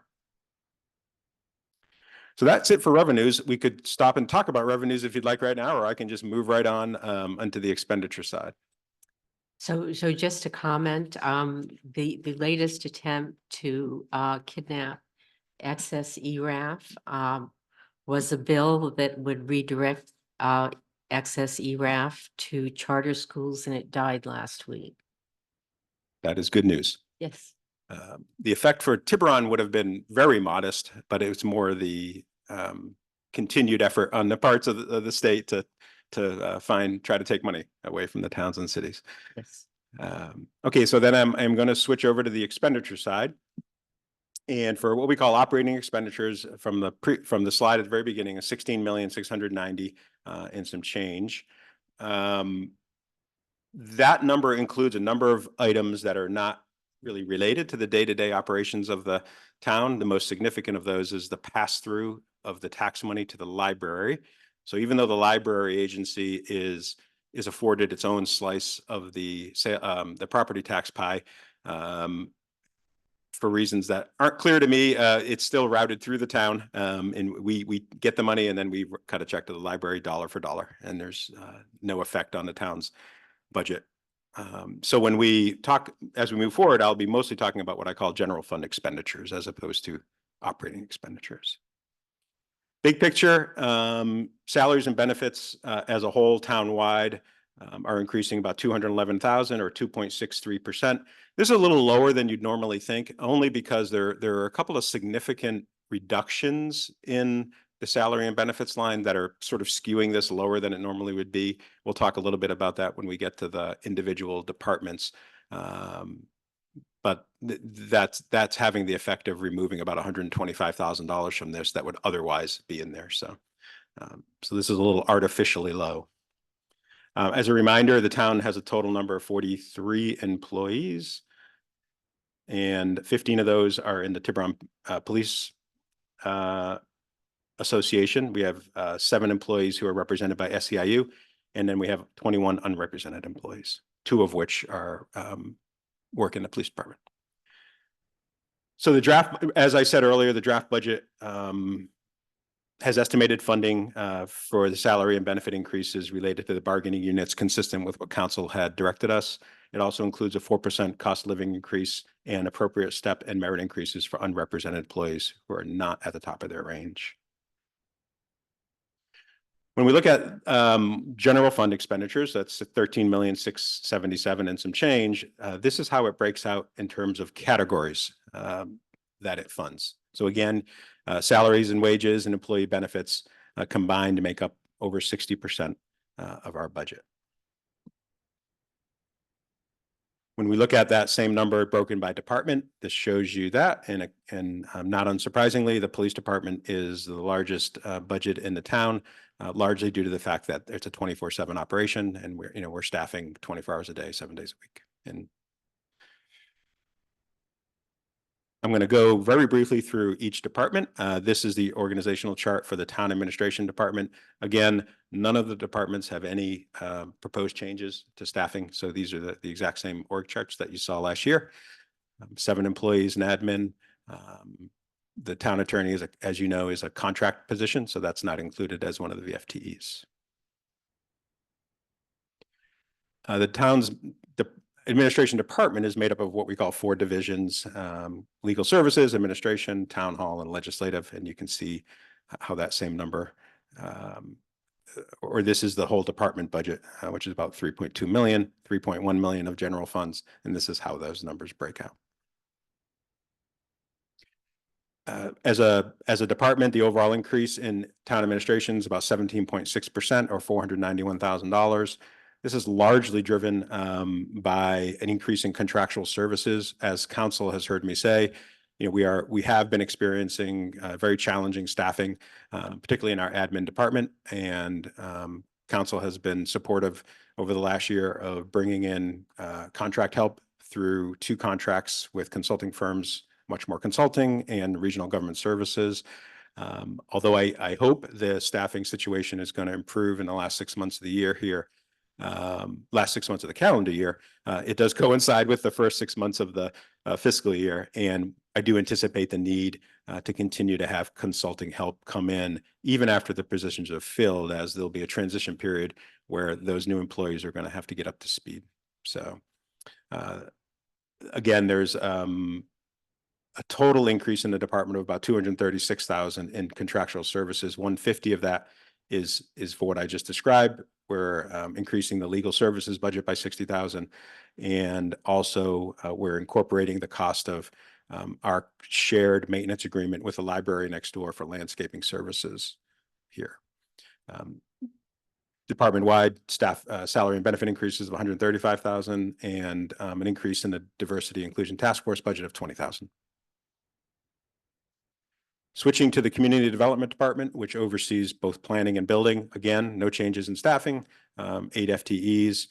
There have been a few slight changes in titles here. Last year, this would have had an assistant planner, I think.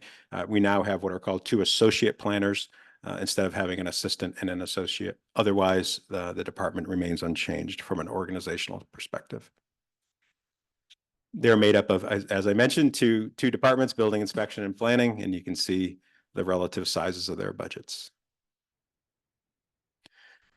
This actually has an overall decrease in the department of a significant amount, largely due to the effects of not funding the general plan for the first year in many years. So there was a significant reduction in funding for general plan work. So again, it's skewing it. If you factor that out, this department would have increased about 140,000 or 8.6%. The significant increases here are salary and benefits, as well as some additional money to bring in contract planning help as we're seeing fluctuating but increasing level of projects. And we want to be able to ramp up and ramp down our staffing through the use of some consultants. Switching to the police department, again, unchanged. 18 employees, chief, the captain position that was added several years ago, and otherwise there's 3 police service aides, the emergency services coordinator, and then 12 sworn officers, 8 of whom are sergeants. Police is actually made up of 2 divisions. One is the police department itself, and the other is the actual building, which we call the EOC facility. Again, this one is skewed a little bit. The department as a whole is showing a decrease of 94,000, largely due to the reduction in expenses related to purchasing vehicles. This year was a big year for us in terms of buying vehicles. We had over $200,000 in this year's budget. In the projected budget, that number goes down to 100.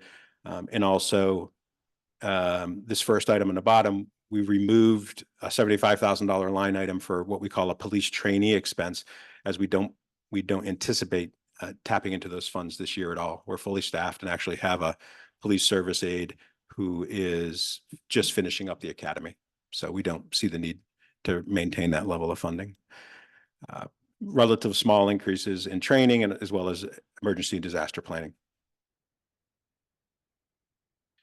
Public Works, 10 full-time employees, unchanged structure from last year. Public Works is actually made up of numerous divisions, the 2 biggest of which are parks maintenance and streets maintenance, and then what we call the admin engineering department.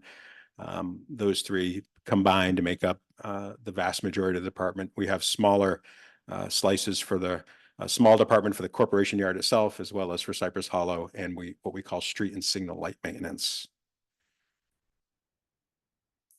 Overall decrease of 39,179 or 1.4%. Again, this is skewed a little bit by a significant decrease in capital outlay for equipment and technology. Without that, the department would have been up about $50,000 or 2.1%, largely driven by increase in contracted landscaping costs and increase in contracted town engineer services. A portion of those services, however, will be reimbursed by others. So we'll turn around and actually be on the revenue side as well. The last department we call non-departmental, and this is where we carry, this is where the library pass-through is shown on the bottom left there, the single biggest part of it. This is also where we pay for various insurances, townwide insurances like workers' comp, property and liability.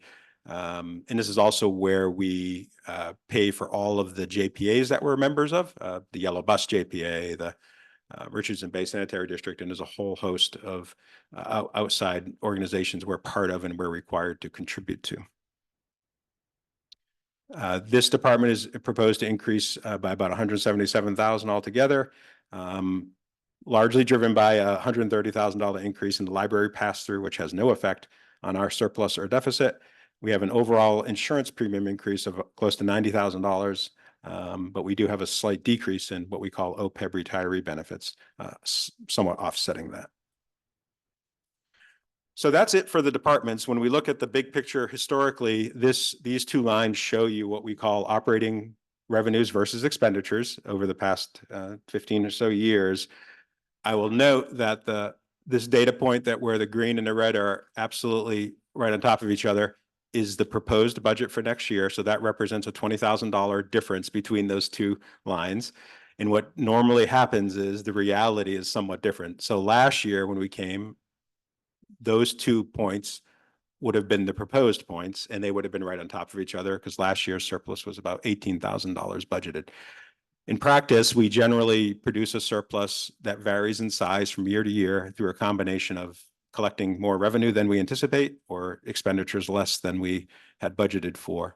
And you can see this year, it's looking, I'm conservatively estimating a surplus in probably the $600,000 to $700,000 range, represented by the gap right there.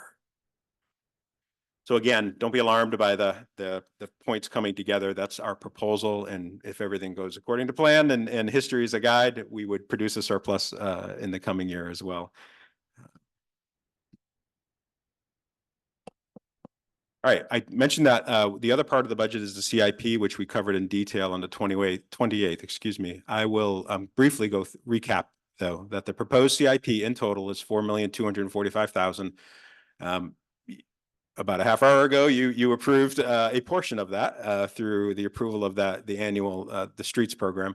I think it was to the tune of about 1.23 million, and that would have been out of that top bullet point street improvement projects. The other two categories of capital improvement projects are drainage improvement projects and community and miscellaneous projects.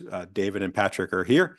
I am going to not dwell on these next few slides, but I'll simply show them. These are the list of all of the street improvement projects that are included in the proposed capital improvement program. And the following slides are going to be the drainage improvement, the proposed drainage improvement projects.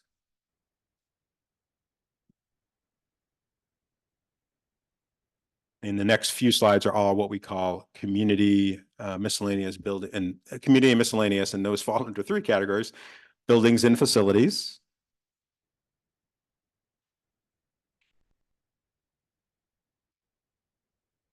park facilities,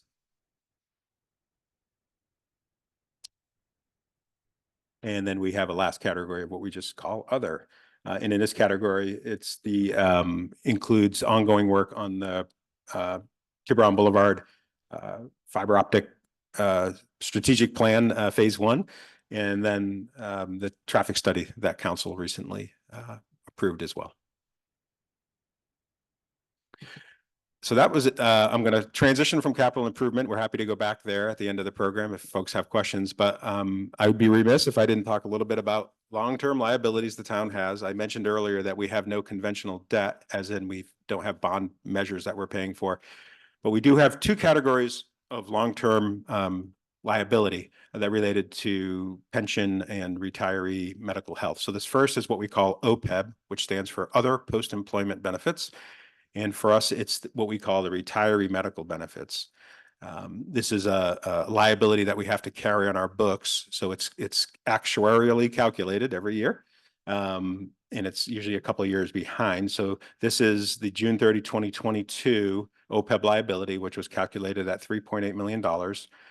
Many years ago, council established what we call a PARS Section 115 trust to set aside funding for this purpose. And as of April 30th, the value of the assets in that trust were $3.213 million, which gives you a net OPEB liability of about $600,000. And when you do the ratio, it's about 84. We call it the funded ratio. The liability is 84.3% funded by the assets we have. So. Can I ask a question about that? So the liability, this is sort of actuarially calculated. It's not on some predicted or known. That's right. So cost. this liability is relatively easy to kind of get your head wrapped around. You know, the town for many years offered a retiree health benefit, which is no longer offered to current employees. There are a couple of folks still working for us who will be eligible for it when they retire, but I think there's still only 2. We have about 19 active retirees who are receiving this benefit. So we send monthly checks to those retirees in various amounts. That is not this number. We have a line item in our operating budget where we pay what we say is pay as you go. So we make the pay as you go operating expenditure payments through the department budget, the non-department budget. This acts as a reserve fund for that use. So at some point, council could choose to stop making the payments the pay-as-you-go payments from the operating budget and simply say, we're gonna use funds from this trust to make those payments. And that would have the effect of reducing your operating budget, which is very nice, because it's general fund money we're using to pay as you go. The council spent a lot of time talking about setting up these funds. We haven't spent a lot of time thinking about how do we actually implement using these. And in this case, it's relevant in the sense that we're getting pretty close to being fully funded. And if the stock market cooperates, it's likely we could be fully funded in any number of years here with this one. And so fully funded is actually some kind of actuarial calculation that. Yeah, in theory, if you were fully funded, those invested assets would, based on a discount rate that you have to predict your return on your investments, would be sufficient would grow at a rate sufficient enough to cover your pay as you go on an ongoing basis forever. I mean, that's And the essentially. pay as you go is predicted in the future, or is it just covering what we have now? The liability shown here includes the pay-as-you-go data. But what's going to happen is, well, there's two aspects of pay-as-you-go. There's the monthly amounts we pay to folks who are eligible for the retiree benefit that the town offered. There is a generic health benefit that all members of CalPERS get when they retire, as long as they're vested. It's called the something minimum, and right now it's $155 a month. So in addition to getting the town's retiree portion, those retired folks also get, and we pay it. We also pay them that CalPERS minimum. We will also pay that minimum for every employee that retires from here until forever. So that's the part that's a little difficult to calculate here actuarially, because we don't know, one, what the minimum payment will grow to over the years, and two, how many folks will retire ultimately from Tiburon. So it's a little bit of a wild guess. But that's all factored in to this actuarially calculated liability. So there's basically an industry standard of calculating these things. But it's largely, I mean, make no mistake, just like the CalPERS benefit that we're going to talk about in a second, the results of anything are largely dependent on return on investments. The discount rate in terms is what CalPERS calls it, and we'll talk about that in just a sec. Thank you. So when we switch to that second category of long-term liabilities, this is what we call the unfunded accrued liability for our CalPERS pensions. There are two categories of costs that we pay CalPERS for in the budget. One is what we call the normal cost, and that's the percentage of salary we pay CalPERS for every employee we have, and it's based on percentage of salary. It goes up, the salaries go up, goes down if you lose positions. In our budget, that's a line item cost in each department. In addition, just like OPEB, every town and city in California and county and every special district that's part of CalPERS has an unfunded accrued liability. And essentially it's past mistakes, essentially. And in our case, our accrued liability is calculated at 44.8 million. CalPERS tells us that we have $32,010,000 of assets they hold on our behalf. That leaves unfunded accrued liability of 12,800,000 and some change. Town also established a Section 115 trust for CalPERS pension costs, and that trust has 1.739 million currently in it. So if you subtract that out, we get a net UAL of 11,070,134, and that's a funded ratio of about 75%. This is dramatically different than what I showed you last year. And what happens is each year CalPERS redoes their actuarials, they're capturing another year of their investment returns. And again, you'll see that these are 2 years behind. So I'd have to go back and look at the data. But the year we've now included from last year to this year must have been a very bad year in the stock market, because our accrued liability went up very significantly. And we essentially make a mortgage payment to CalPERS every year in addition to what I mentioned earlier, the normal cost, that we treat this a liability more or less as a mortgage payment, and we make a lump sum payment, what we call UAL. And this chart shows you the columns in red. FY25 is the cost next year for CalPERS. So you'll see it's 985,611. That's 177,000 more than last year. 21, almost 22% more. And if you go to the left, you'll note that the payment last year was actually less than the payment before. And if I showed you this chart from last year, the projected payments looking out would have all been reductions. So the short version is this is a snapshot in time, but when CalPERS does the annual review, depending on the year that they've now folded in of stock market returns, this can change very dramatically, very quickly. But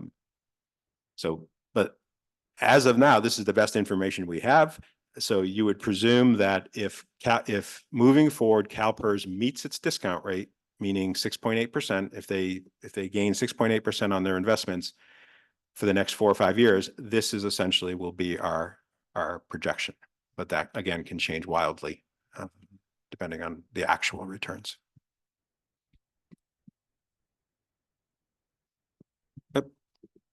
Sure, let's go. Okay, getting close to the end. This shows towns' reserves. And when I talk about reserves, there are really 2 general categories. One is what we call general fund reserves, and we break that up into in our budget book, we break that up into 2 categories. Discretionary reserved and policy restricted, but those are all what are called general fund reserves, meaning essentially the town council could choose to do whatever you want with that money, as long as it's for, a town purpose. The other, and those general fund reserves are represented by the blue line in the middle, the combined general fund reserves. The bottom line, the dark line, is what we call restricted reserves. And these are reserves that can only be spent on particular purposes. The best example is we get money from gas tax from the state.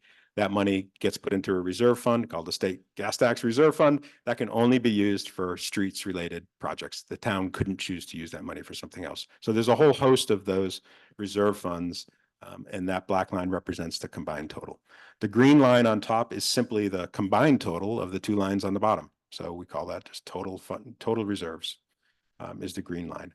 I'll note that the last 2 data points,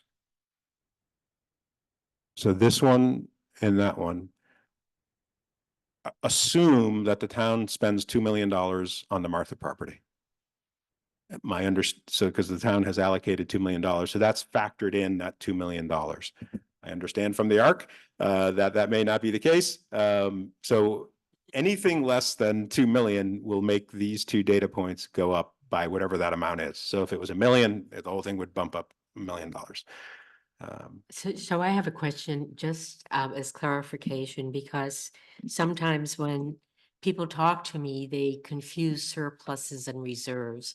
Reserves don't necessarily mean the money is there for spending any minute. They're actually allocated to different projects, aren't they? The vast majority are, yeah. In the town, I don't have a slide for it. With Loosely all earmarked. What's that? They're loosely earmarked, most of them. Right. So when we call something either policy restricted or discretionary, those are loose. I mean, it's a little more than loosely earmarked. I mean, council has said, put that money in that thing for that use. It's only as loose as we are. At some point. And I apologize, I don't have the slide here to show you, but we do have what's called Fund 101, and that's general fund, that's what we call general fund reserves. And the town has a policy that at any given time, we keep a minimum of 25% of an annual operating budget in reserve in that Fund 101. So for today, that number would be about 3.2 million, just over 3.25 million. And I would say today, or at the end of this in June, there'll be $6 million in that fund. So it'll be about 2.5 million over the minimum reserve that council has set.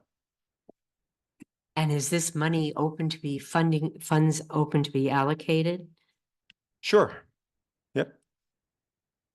Or are they held in reserve for overruns from some of the categories that might overspend? Well, that hasn't, you're right. So in the past year, let's roll back the clock a little. You know, I've come to you probably 4 or 5 times in the past year asking for, I've come asking for some additional money for consulting work. That money comes from that 101 line. Any budget amendment you folks contemplate or approve during the fiscal year generally comes from that Fund 101. And essentially that's where the money for the Martha property came from. It essentially came from that top line 101 general fund reserves line. So it allows council, it's not, you know, I don't want to say it's there to be allocated. As I've said, the town has no debt, and that's a good thing, but it also complicates things because we don't always have a ready source of funding for a big project. So the way the town has operated over the years, and you can see it in this graph, is this number goes up and down a little bit like a roller coaster. And I liken it to, you save money and then you do a big project and it dips. You save money and then you do some big projects and it dips.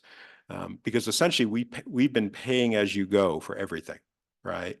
We haven't borrowed money to do roads. We haven't borrowed money to do anything, honestly, for quite a long time. So, well, in the 20 years I've been on the council, it has been a policy that has been discussed repeatedly in the past and agreed upon passionately. yeah, and again, it's not a right or wrong. There's no necessarily right or wrong, but it's sort of a different mindset when you think of reserves.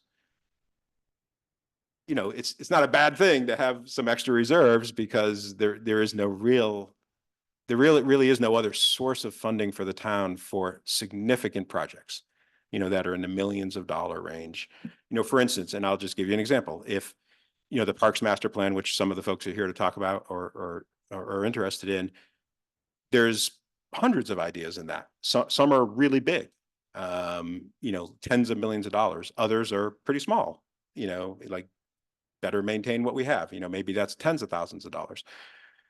So if the town is going to contemplate in the future any project, you know, as I would say, like in a multi-million-dollar scheme, you know, the town will have to have the discussion about how do we fund that? Like, you know, we don't really have the reserves to do a $10 million project. So it would have to be funded somehow in some other way. And again, I think at the last meeting, I indicated it'd be a great council agenda item to just review potential sources of revenue for the town if they wanted to ever do a big project. And you actually saw one of those in an earlier slide, which is other towns and cities have added to the sales tax to generate revenue for specific purposes. That's just one example of many that the town could consider. So. Thank you. That's it. Any further questions from the council? I'm seeing none. Any public comment on this item?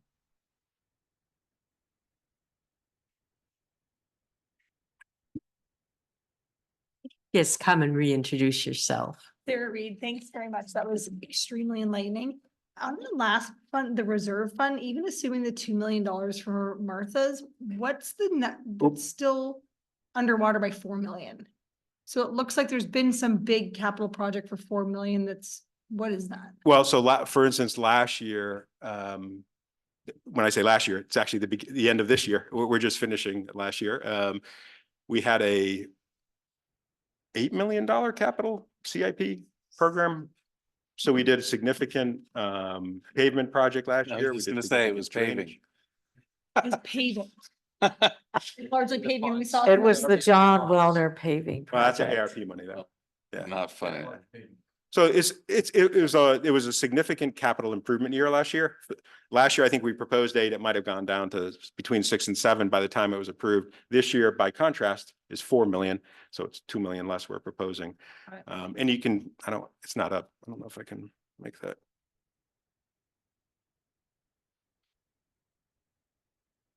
So you note that that bottom line is our restricted funds, and you can see how that's, for next year, that's flattening out, right? We're hoping to keep our restricted funds more or less level for future years, because there are generally dedicated revenue sources for things like streets. The gas tax would be the streets, which should have gone into part of that black line. Yeah, so the gas tax is in that black line, Yeah, basically, the ups and downs, but there are probably 12 other reserve funds that are in that line too. There's reserve funds for SB1, there's reserve funds for a variety of things, so. Right, but on top of Martha's, like even without the black, there was still about $4 million that went essentially to roads last year. No, it was CIP. more than roads. That was about right. Yeah, The I mean, majority for- Okay, that's helpful. yeah, Thank you. you're welcome. Appreciate it. Thank you. Are you saying hello, or would you like to come speak to us? Come reintroduce yourself. Hi, I'm Beth Mix. I guess I'm just wondering when the right time to ask my questions is. This is just the beginning, middle, or end of the capital improvement plan? This is the time for you to speak at public comment about anything on the budget, capital improvements, anything you want to talk about with respect to that. Okay, was this the entirety of the presentation? Yes. Oh, okay, great. Well, yes, very enlightening. Definitely absorbing the numbers still. But I guess the main question I had was, as you're going over the capital improvement plans, I realized there might be a lot of opportunity to parallel process some of the asks of the town over the past year with things that are already ongoing. One, for example, a woman spoke earlier about empowering the police department to help catch burglars and improve safety in the area. I feel like that's an opportunity to parallel process with some of the road work in and out of town, because that's where I think police are monitoring who's coming in and out and how they're catching them. The second piece is I see a lot of opportunity to parallel process with some of the parks and rec improvements that people, or that great group with the Tiburon Parks and Tiburon Parks 10-year plan and rec has presented. There were some things specifically in there that I didn't see in I'll call it CIP.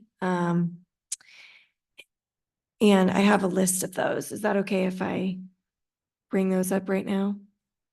Yeah. Yeah, it's okay. Sometimes it is not in the budget yet because it's really being organized in a strategic plan, and part of that will come up for prioritizing design and so forth in the context of others. But, would you like to comment on that, Nick? Since Yeah, you're- so the parks master plan hasn't been finalized yet. And then once it gets finalized, then it's kind of like it's like guide rails for us of guiding principles, things that, in gathering feedback from the town. From that, we prioritize which projects we want to do and when we want to do them. So that's sort of after the master plan process is when we start thinking about what projects we actually want to build and improve on. And so the master plan eventually is going to come to the council again, Mhm. and that would be an excellent opportunity to bring your list of priorities. But Fantastic. you can talk about your list now. It's Yeah. perfectly Yeah, appropriate. in So public please- comment, you can please Yeah, you can talk say about whatever it. you you can want. go through your list, you can Yeah. do whatever you want. I think we're Please just say giving whatever you you some. want. Yeah, that's very helpful. about the- And about I'll the make sure process. to continuously Yes, organize I- my thoughts for that bigger meeting for the Yeah. CIP in work right now. And I Speci- apologize, I yeah. wasn't discouraging you. I was trying to give you information about another really important place to give input. Oh, yes, of course. I'm definitely new to this process, so definitely open to Hit it. coaching and navigating. So I think the few ones that stood out to me that were opportunities to parallel process, or you could maybe get in front of what a lot of the families in town are looking for, was I did see the great news that we acquired the sanitation pond. So congratulations. I know there were a lot of great ideas for people of all ages to go in there. So I was thinking if that is planned for this year to fill that, if we could take advantage of that with making sure the work that they do to sunset that development could set us up for success for particularly a pool there or other type of youth activities. I thought the gentleman at the meeting at the Post the other week had a really great point about how really it's only going uphill from after a sanitation pond. So I think there's just a lot of opportunity to just ease into an improvement there for all ages. And I know particularly I would love a pool in Tiburon because I've tried all the pools in the area, and I'm happy to go into those details in that later Park and Rec meeting, but it's been quite an issue for me and my family, and I think it'd be a great value add. Also, the other parallel process piece that I saw was as you're working on just the recurring bike path improvements, I thought that consultant doing the Tiburon Parks and Rec plan had a really fascinating and wonderful approach to a safety concern where there's high traffic, like fast traffic, e-bikers, commuters. And then there's slower traffic, so people just leisurely walking or jogging, and then children learning to bike and scooter. And they mentioned, redirecting traffic in different ways or signage. So if you are working on those improvements, I'd love it if we could slowly inch towards some sort of world where I could take my children there and not worried about them getting hit. I do know that my daughter's preschool teacher told me that, and she's my age, around 35. I'm actually 36, so rounded down. But she said when she grew up here, her seventh birthday party was on that path, and her friend got seriously injured at her biking birthday party on that Blackie's Pasture path. And they're now all like traumatized from going there. So I feel like this has probably been an ongoing issue for quite some time. So I'd just love to see some progress there. And then I did have some questions around downtown. I think there was like some Main Street improvements. There's definitely a lack of sidewalks downtown. I know there's been a lot of suggestions as I've come to these meetings for people wanting more sidewalks and crosswalks throughout town. But as you kind of as you slowly move through town and have these little areas, if you could consider sidewalks, that would be really great for accessibility and for safety. I mean, I do live on Mar West, and there's just people walking in the street. It's a really popular street to walk on, and there's just a lot of downtown doesn't have sidewalks. I'm not really sure why. That's it. Thank you.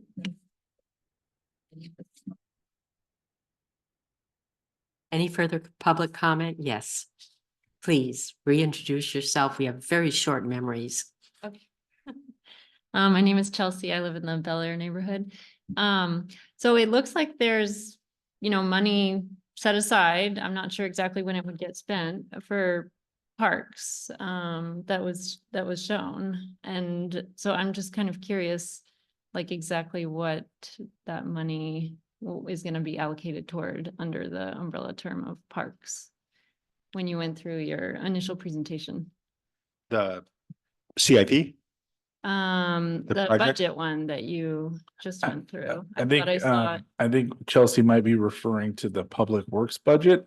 There's a line in the Public Works budget that's for parks improvements, I think. Yeah, it was really small text. I was trying to see which parks is the money going toward.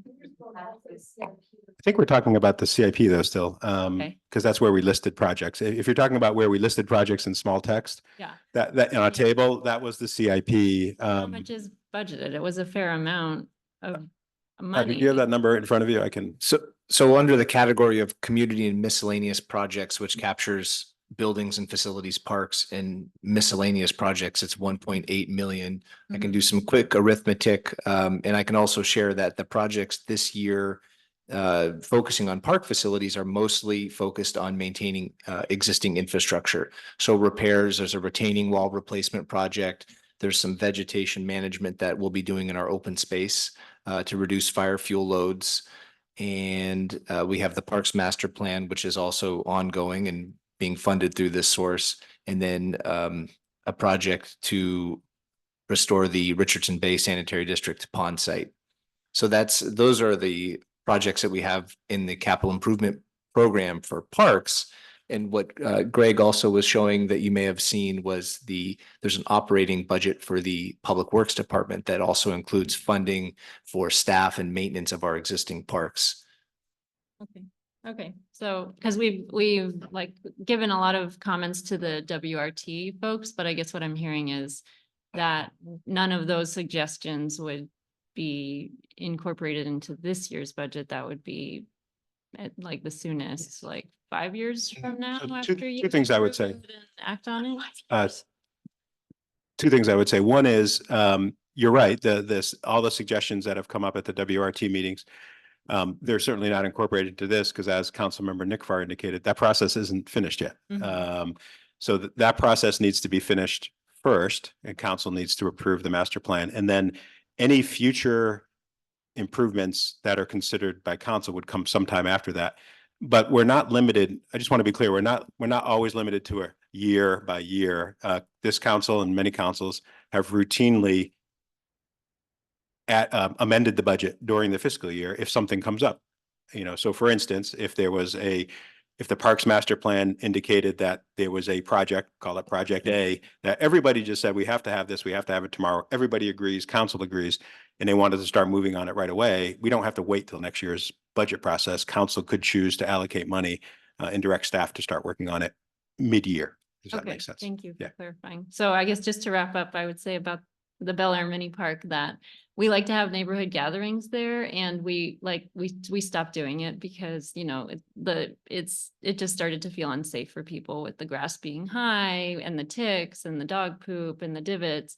And it's just really unfortunate because it is in the middle of all of our houses and people just refuse to go there. And we used to have parties and now we can't because people are scared. So I would really love to get some funding for that little park, even though not all the neighbors agree, but I think enough people really care and agree that it would be a big win and like not that expensive. Thank you. Just sure. I didn't realize the process exactly. Sarah Reed, the reason I was very curious about that, the line of the finances was that clearly when there is a big project, like in need of roads for $4 million out of the budget to be allocated. That's why I was very curious about this because spoiler alert, I'm a parent who's very excited about the master plan and the opportunity for Parks and Rec here in Tiburon. This is arguably the most beautiful place on planet Earth to live. And there's not that many parks and they're not that accessible. And like one of them, kids don't even go to because it's not safe. And we're spending $1 million on Cecilia Way and all those roads right there are around that park. And they're still green. And yet they're green, they only require the maintenance. And yet we're maintaining the roads, but the park that connects all of them is so dangerous that kids can't run in there without twisting their ankle and you can't walk without dog poop. Like it seems a strange dichotomy to be putting all this money and effort into pavement and roads instead of the natural beauty. I'm not saying we shouldn't do the pavement and roads. It's just, there's a lot of very passionate people about nature and this beautiful place we live in, having better access to that as well as safe roads and getting to them as well. So I want to thank you all for this really enlightening process and for all your hard work. And we're very passionate about it. And I think this master plan is going to be amazing. So thank you for that line item of putting it in. And we look forward to how it's going to be spent. So let me just point out that at least I can't talk for my fellow council members, don't think I can take credit, or most of us can take credit for the park master plan. One of the people on the council who can is Councilmember Nickfar. Thank you. Oh, thank you. I don't know if I deserve very much credit for it, but a couple of things I will say. I'm a former resident of the Bel Air neighborhood. I'm very familiar with that park. My children did many Easter egg hunts, and there are times a year where the grass is high. There are times a year where the grass gets cut. There's that sort of divot thing. There used to be like a baseball pitch back in there that was kind of broken down. It's gone through some iterations. I think what's really important is for the neighborhood to sort of come to some consensus about the park. And I think through what I think has been a really positive piece of the park's master planning process, it said there seems to be some level of consensus with the Bel Air neighborhood. I also did, I don't know if you were on it, but I did a Zoom call with the neighborhood maybe about a month or a month and a half ago. And there was some really good feedback from the neighborhood, and there seemed to be consensus with that group too about some improvements to that park. So I'm generally hopeful. I think something positive will probably happen with that park. I think once the park's master plan is done, that's when passionate Tiburon residents should come back and say, hey, the park's master plan is done. Here are some things that we'd like to get done that are part of the master plan, and we support them. So that's when like the community outreach is going to be really important around prioritizing those projects. And then I think the last thing I'll say is Chelsea, Beth, and Sarah, thank you for coming out and being involved and providing feedback, because I think that's really, really important. And we all appreciate the engagement. And we have your email numbers if we need more feedback. And I'll add on to that, I just want to thank you because your participation has been so interesting, hearing all of the different ideas. And I do think we have some future town council members in this group right here. Because our husbands for putting all the kids to bed. There's like 10 kids between the three of us. That sounds, we will thank your husbands as well. More comments, please introduce yourself. My name is Emily Poplowski. I want to thank all of you for your time. I was not in presence at the last parks planning meeting, but I was curious to know if any of you guys, the town council members, were a part of that or plan to go to those meetings going forward. What I'm hearing from Greg, it sounds like the plan comes and then only at that point it's very waterfall, then it's discussed. And I'm coming from actually being a board member of the library agency. And in those meetings, we frequently have Belvedere town council members and come, and they're very much involved in the flow of the conversation. So there's not any surprises per se. So I'm asking tonight, if you're able, it would be great for all 5 of you to start attending those meetings and being part of the process. So let me say all 5 of us cannot attend. That would be a violation of the Brown Act, but also that we get updates. We got an update from WRT on what was happening. We gave input to keep the process going and keep things from going off track. And I think perhaps some of us will attend, but we'll certainly follow the process. And the Brown Act you talked about means like there can't be more than 3 representatives. No, can't be more than 2. Yeah, Can't be more than so we 2. have a. So only 2 are allowed. So Jack and I are members of the subcommittee that go to the meetings, and we also, I think, have a meeting with WRT in a week or 2, or maybe it's a couple of weeks, where we're going to review the current state of the master plan. But having said that, some of us, when there is a crucial issue that comes up, actually look at the meetings post hoc.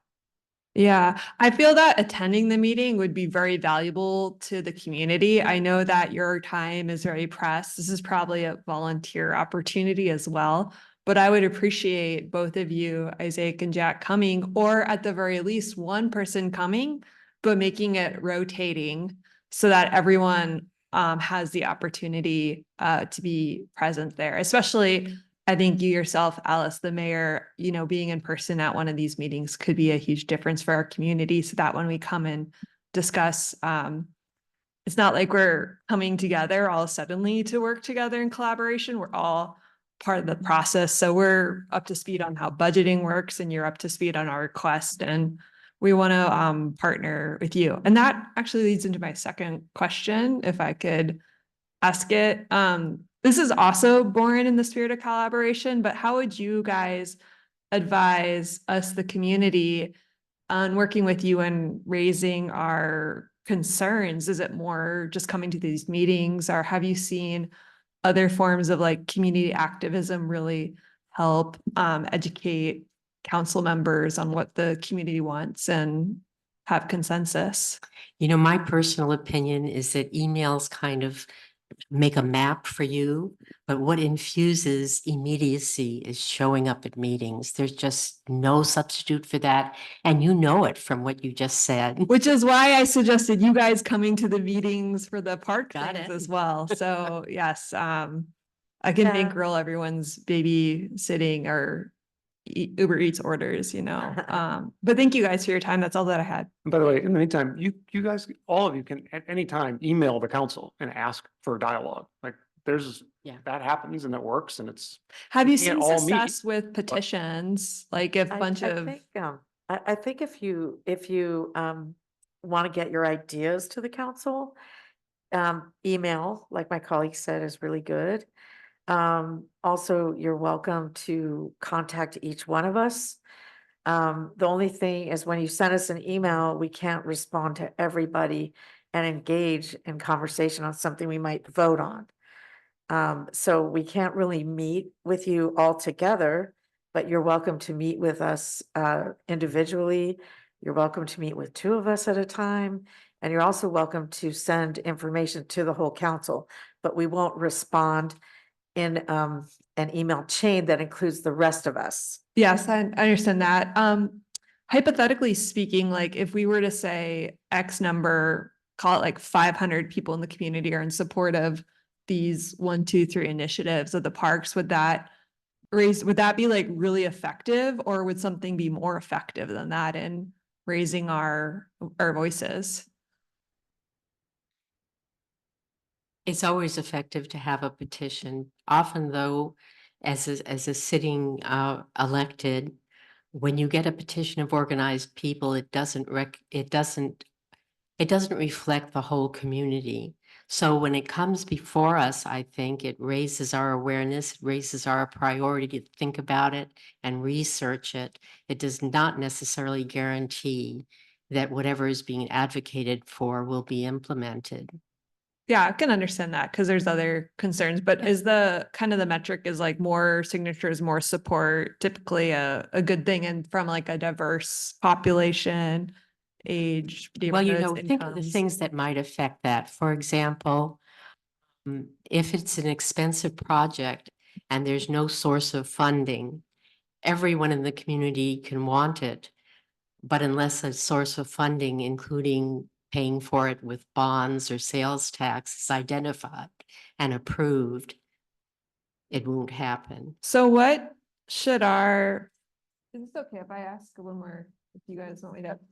So what would you advise our strategy to be? Should we come with our asks very tame? Like we want, I'm going to make this up now hypothetically, like we want 2 park benches and a map because that could get more funded, or should we be, like how does the road, whatever the phrase is, like the tire hit the road? Ask for what you want.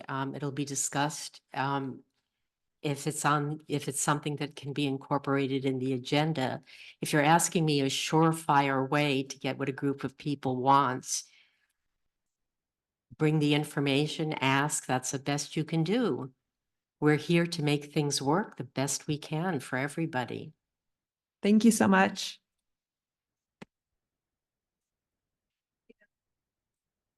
Beth Mix again. I actually had one other comment about the CIP that I forgot to ask.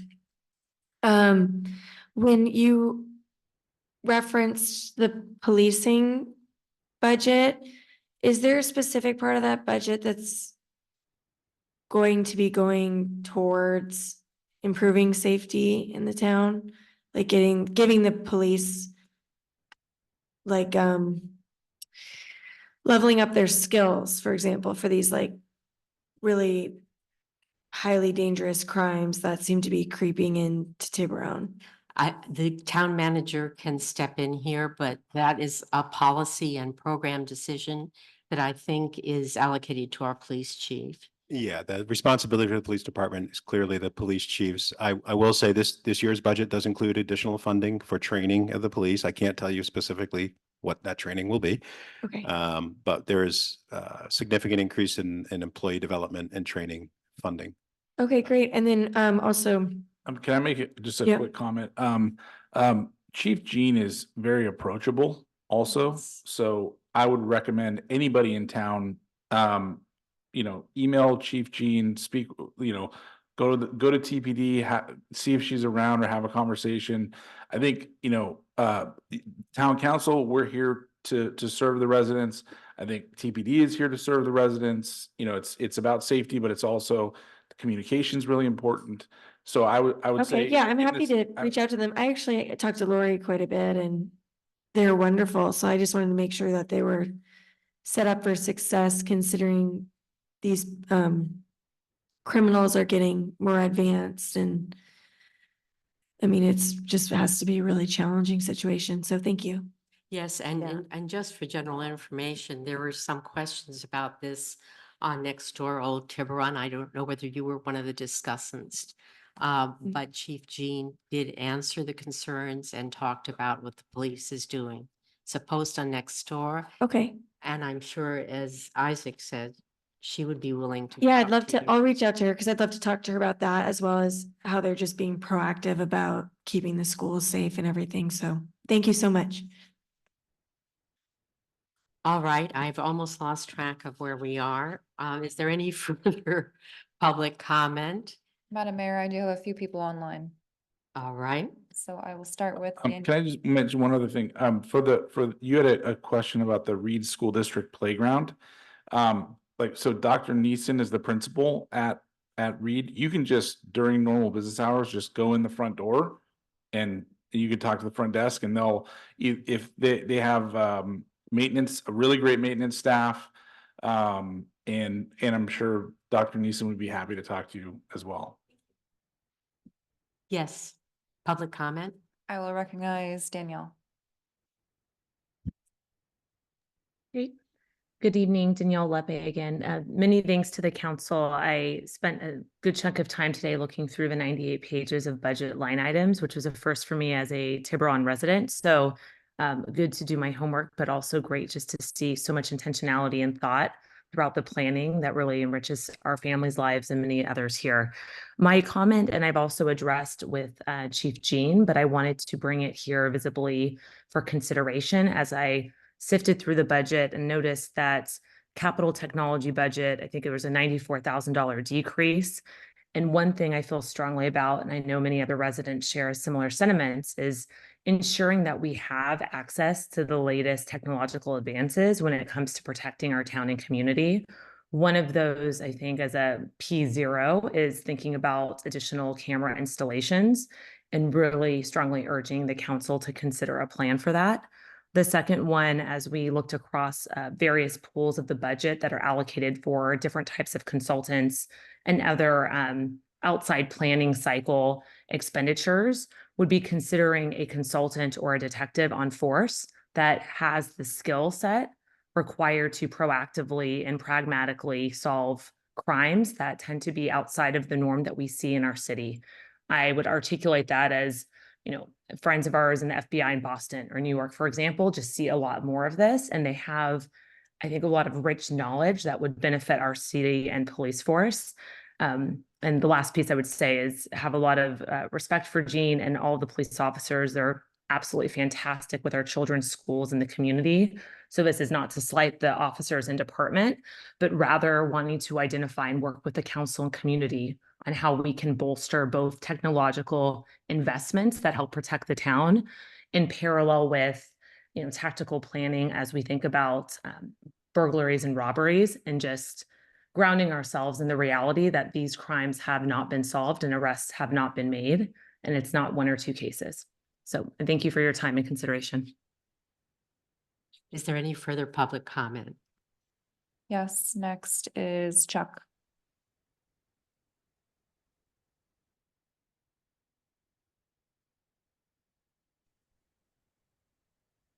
Hi, this is Chuck Hornbrook.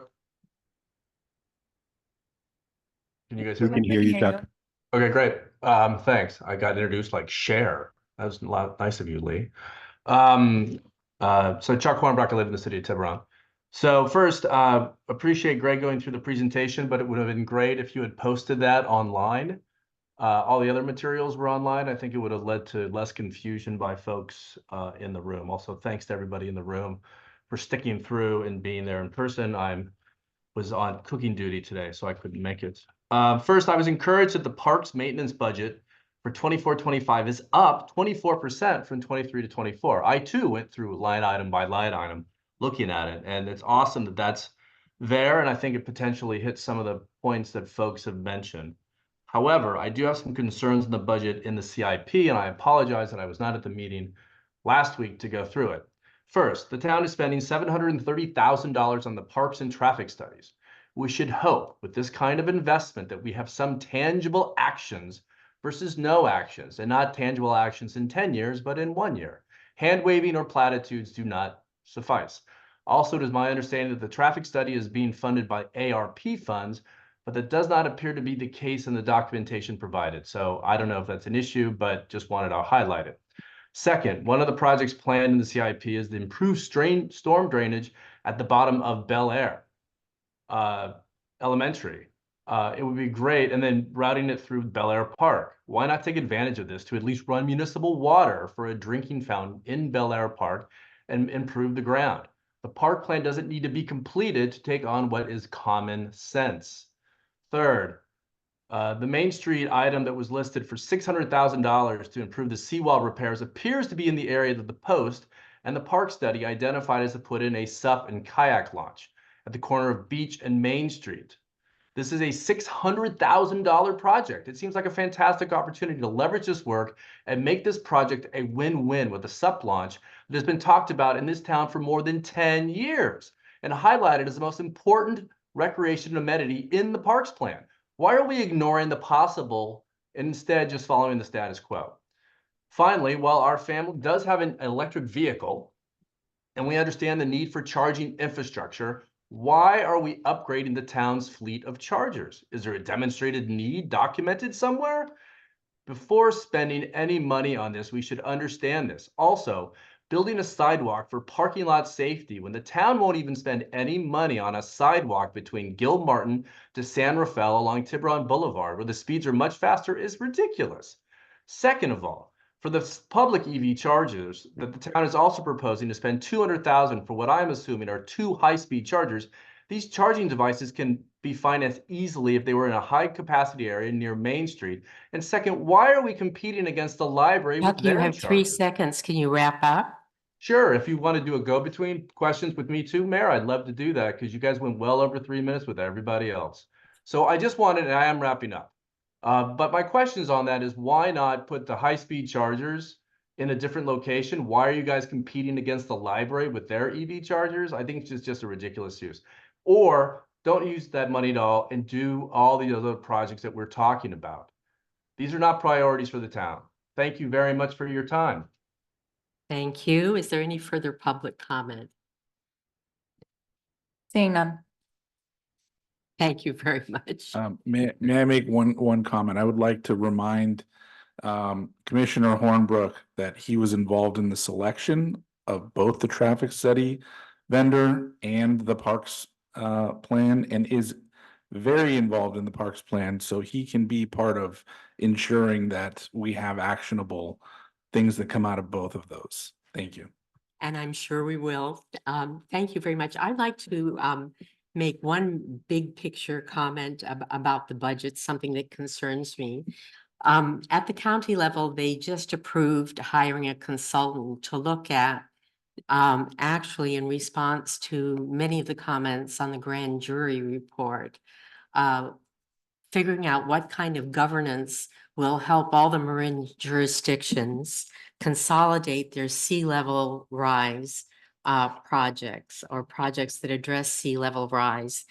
And that is not something that I see any planning or process in the budget. It's probably too soon, but I would hope we would at least have a subcommittee. We have a climate change plan. I don't think it addresses sea level rise very much, but I would like to make sure if budgeting is involved, that we're positioned to take part in this in a way that's productive and sets us up for getting some funding. Any further comments? Seeing none, that concludes this action item. I actually had a comment. Excuse me, this public hearing. Madam Mayor, Councilmember, Are we to Vice Mayor. Are we to council member comments or? Yes? Where Okay. are we now? Go ahead. Okay, Make a perfect. comment. Yes, sorry, I missed that. So I wanted to start by thanking our town manager. It takes a lot to put together a budget, and every year somehow he does it and explains it in a way that we can all understand it. So thank you very much. Also for putting together the CIP. There were a few things, on the town council commission and board members page. That's the second page of the budget. I was just going to ask, under the diversity inclusion task force, if you could add the town council members' names, because people don't know that the whole council's on it. And then I had just a couple of, really broad statements I wanted to make. I wanted to talk a little bit about Tiburon's budget as a whole, and just say that I'm very proud of this town council and of our staff, because we have managed to be very fiscally conservative and responsible, but yet provide the amenities and resources and things that our residents want and need. And that is a work in progress. We're always adding things and looking at what we can do to improve residents' lives. And I want to say we've done that. There's not a lot of towns that with, the rate of inflation we've seen the past year, that can claim a surplus. We have a surplus, but on top of that, we have funded our long-term liabilities. So the fact that our OPEB liability is 84.3% funded, that is amazing. There are probably very few cities or towns or counties that could rise to that number. And that is because we planned for years. The same with the CalPERS liability, a 75.3 funding is amazing. And so we really need to pat ourselves on the back and say that we have, made wise investments. Our employees, anyone who comes to work for this town, knows that when they leave, that their pension, their everything they worked for will be there at the end of the day. I'm very proud of our 43 employees. And I just wanted to, take a moment to acknowledge that with a $23.1 million budget, having a surplus of $20,087 is really an achievement. So I just didn't want this moment to pass. Thank you, Vice Mayor. Is there any further comment from the council? So this budget will come back to us for approval in the future in June. June 19th. June 19th. And that concludes the discussions for this item, with thanks to the public for their input and their time. And we move now to any town council reports. And I wouldn't dare. And we move to the town manager's report. None, Madam Mayor. And therefore, at this time, I would like to adjourn to closed session. Is there any public comment on closed session? I'm seeing none. We are adjourned to closed session. Thank you.